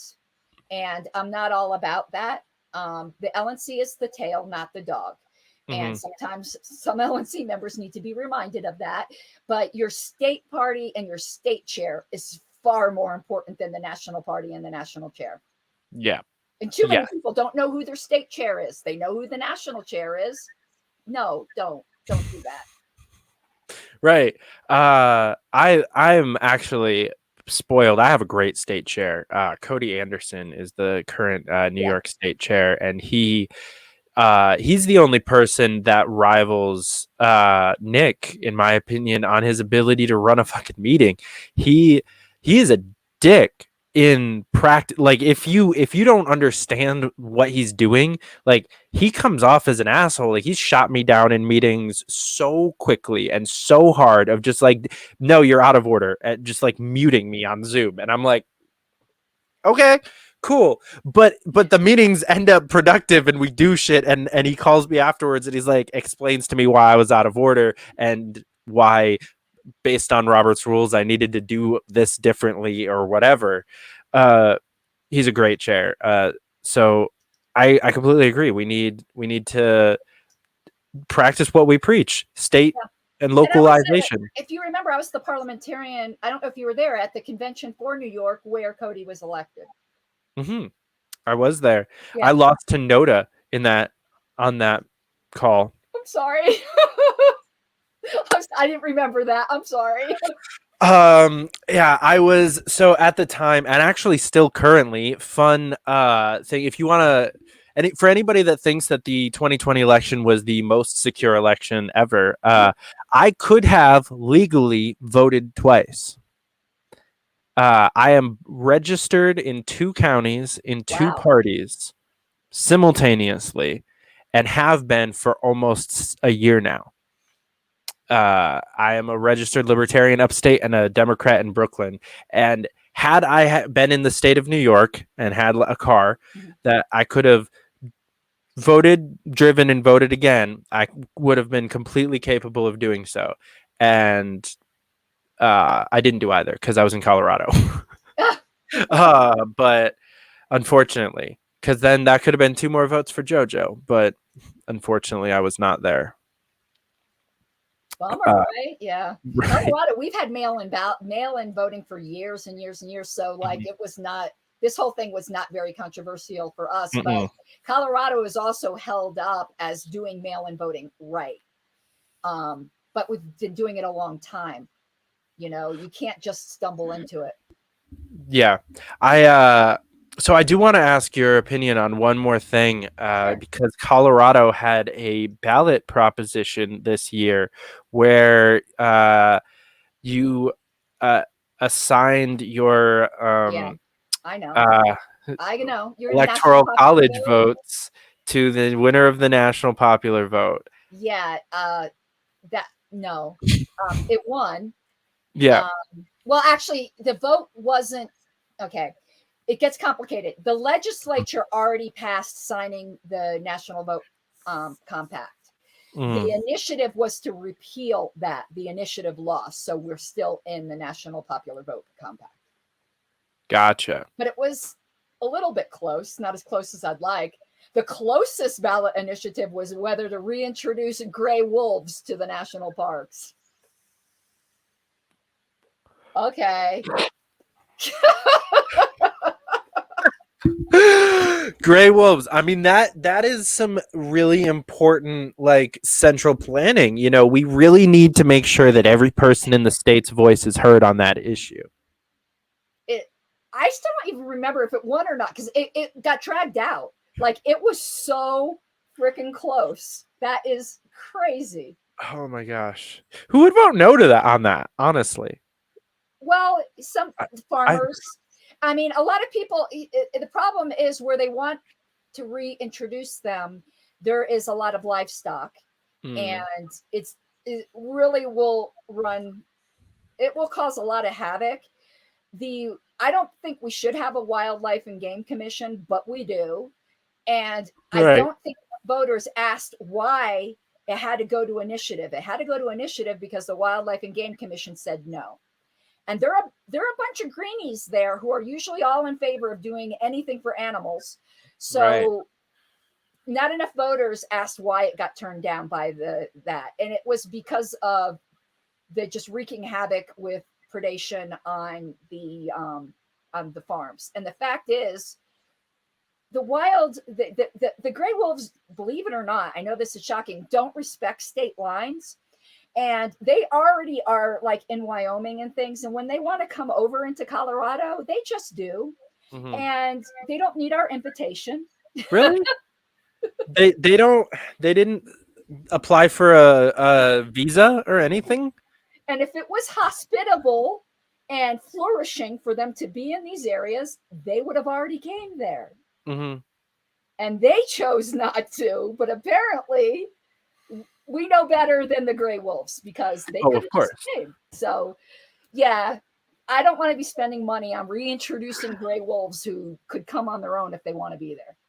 That is definitely fair. So that actually kind of explains why I was so close, because I feel like, you know, logical people voted no, and people that just like took it at face value, like I just did, probably voted yes, because like, oh yeah, wolves, they're cute.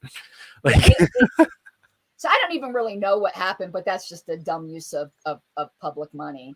That's there are definitely plenty of those. I feel like most of government is a dumb use of course, of oxygen. Of course. At this point, I've lost most faith in most people that participate in government, but I've also ran for office, so maybe that's hypocritical. I'm not sure.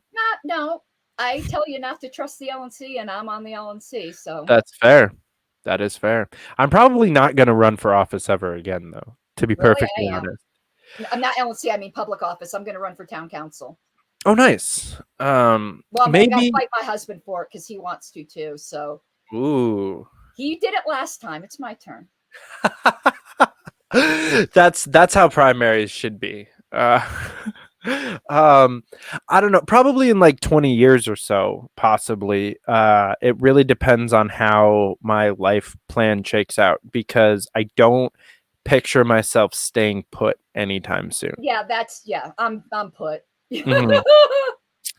I've had a toss up, you know, I ran in New York City, and I am working on a campaign in New York City right now that has caused me to think about, you know, like moving back there and just like putting in roots and running for like assembly next year. I could run for assembly in my hometown and actually probably win as a Republican. I could win a Republican primary in 22, most likely. I have the connections to get like Yal's support most likely in that race as well. It's a super like door knock winnable type of district. But I don't want to stay put. I don't want to stay like 2020. I worked in 14 There's states. Plenty of things to do. Not everybody has to be a candidate. In fact, most people probably shouldn't. Agreed. But you know, there's something for everybody. Mm-hmm. I definitely agree. Well, Caryn Ann, thank you so much for coming on. Before we go, just tell everybody where they can find your YouTube channel, your Twitter, like how people can get behind you a little bit. Okay, certainly. On all social media, my name's Caryn Ann Harlos. on all of it. So, Minds, Parler, Gab, Float, Twitter, Facebook. But YouTube, I'm Pink Flame of Liberty. Pink Flame of Liberty. Yep. And I still fairly new, so I'm still trying to get the 4,000 view hours to qualify for monetization, though that means I'll have to stop cussing, which is going to be hard. But the YouTube channel is mostly focused on Libertarian Party history. I do a lot of historical stuff, but some commentary as well, and some philosophical stuff. But again, it's very Libertarian Party centric, which I don't think there's enough of. There's a lot of liberty things, but mine's LP stuff. And I also do go over things controversies on the LNC to try to educate people to make up their own mind. And sometimes other LNC members that disagree with me come on and we talk it out. So yeah. I like that. All right, guys. Well, you heard it here. Go follow Caryn Ann on all of those things if you have them all. I only have Twitter and Facebook and Instagram out of the things you listed. I haven't even touched like the Gab and the Parler and any of that stuff. I don't have enough time for just Twitter. Especially, did your phone explode today too? Did you enjoy that? Didn't know. Well, I have mine on Do Not Disturb because I use my phone to film. And I've already had enough Twitter notifications come up on my videos so I tend to keep it on Do Not Disturb. That's fair. Well, I got about 150 new followers on Twitter and about 3,000 Twitter notifications from a post that we were both tagged in. Oh, well then I must have, and I just didn't see it. But I'm a complete social media whore, so I will follow back. I follow everybody back. But on Facebook, I hit my friend limit, which is unfair. So, don't be insulted. I have no room left, but I piss off people on the daily. So space does open up. If you send a friend request, you're in the queue. Dave Smith posted something today that I thought was very encouraging. He said that I'm gonna have to go see. Yeah, he said that he's arguing with losers, and 2021 he wants to focus on promoting people, great people in the liberty movement that he's recently discovered, and he tagged you and me and Reed Coverdale and Jeremy Todd and the Liberty Lockdown, and then also but finished the tweet off with, "Who am I missing?" And so there's, I think last time I checked, there was about 210 replies to this tweet because it's just everybody tagging everybody and thanking everybody for being tagged. And I had to turn my phone off and just I probably should go and take a look at it. Yeah. Yeah, it was. I'm glad he's going to take that route. I started doing that in 2020, mostly successful. But since 2021, I've been absolutely successful, and boy, is my life better. I definitely, I'm gonna take the plunge and take the challenge from basically inspired by both of you to just really finish that, because I've been pretending to be unity for the entire year of 2021. Me and Reed basically started the Liberty Unity thing, but I still argue with people on Twitter all day. So I'm being a little bit hypocritical, and I think it's time to bring out the block and just live a happier life. It's better for everybody. Your time will be better used. Your mental health will be better, and the general culture of the party will be better. Yeah. Could not agree more. Well, Caryn Ann, thank you so much again for coming on. Guys, thanks for watching. If you don't already, the subscribe button is down over there. That way, I think, is how somewhere. YouTube works. Definitely follow Caryn Ann. If you don't follow me at Fight for Liberty, at David Fite. And we will catch you next time. Hey fighters, thanks for watching. Don't forget to subscribe to the channel for more videos. If you want to learn more or get involved, go to fightforliberty.com/join or reach out to us on Instagram, Facebook, or Twitter at Fight for Liberty. If you want to help keep the show going, Patreon and Cash App are the way to do that. We'll catch you back here next time. Until then, keep up the fight.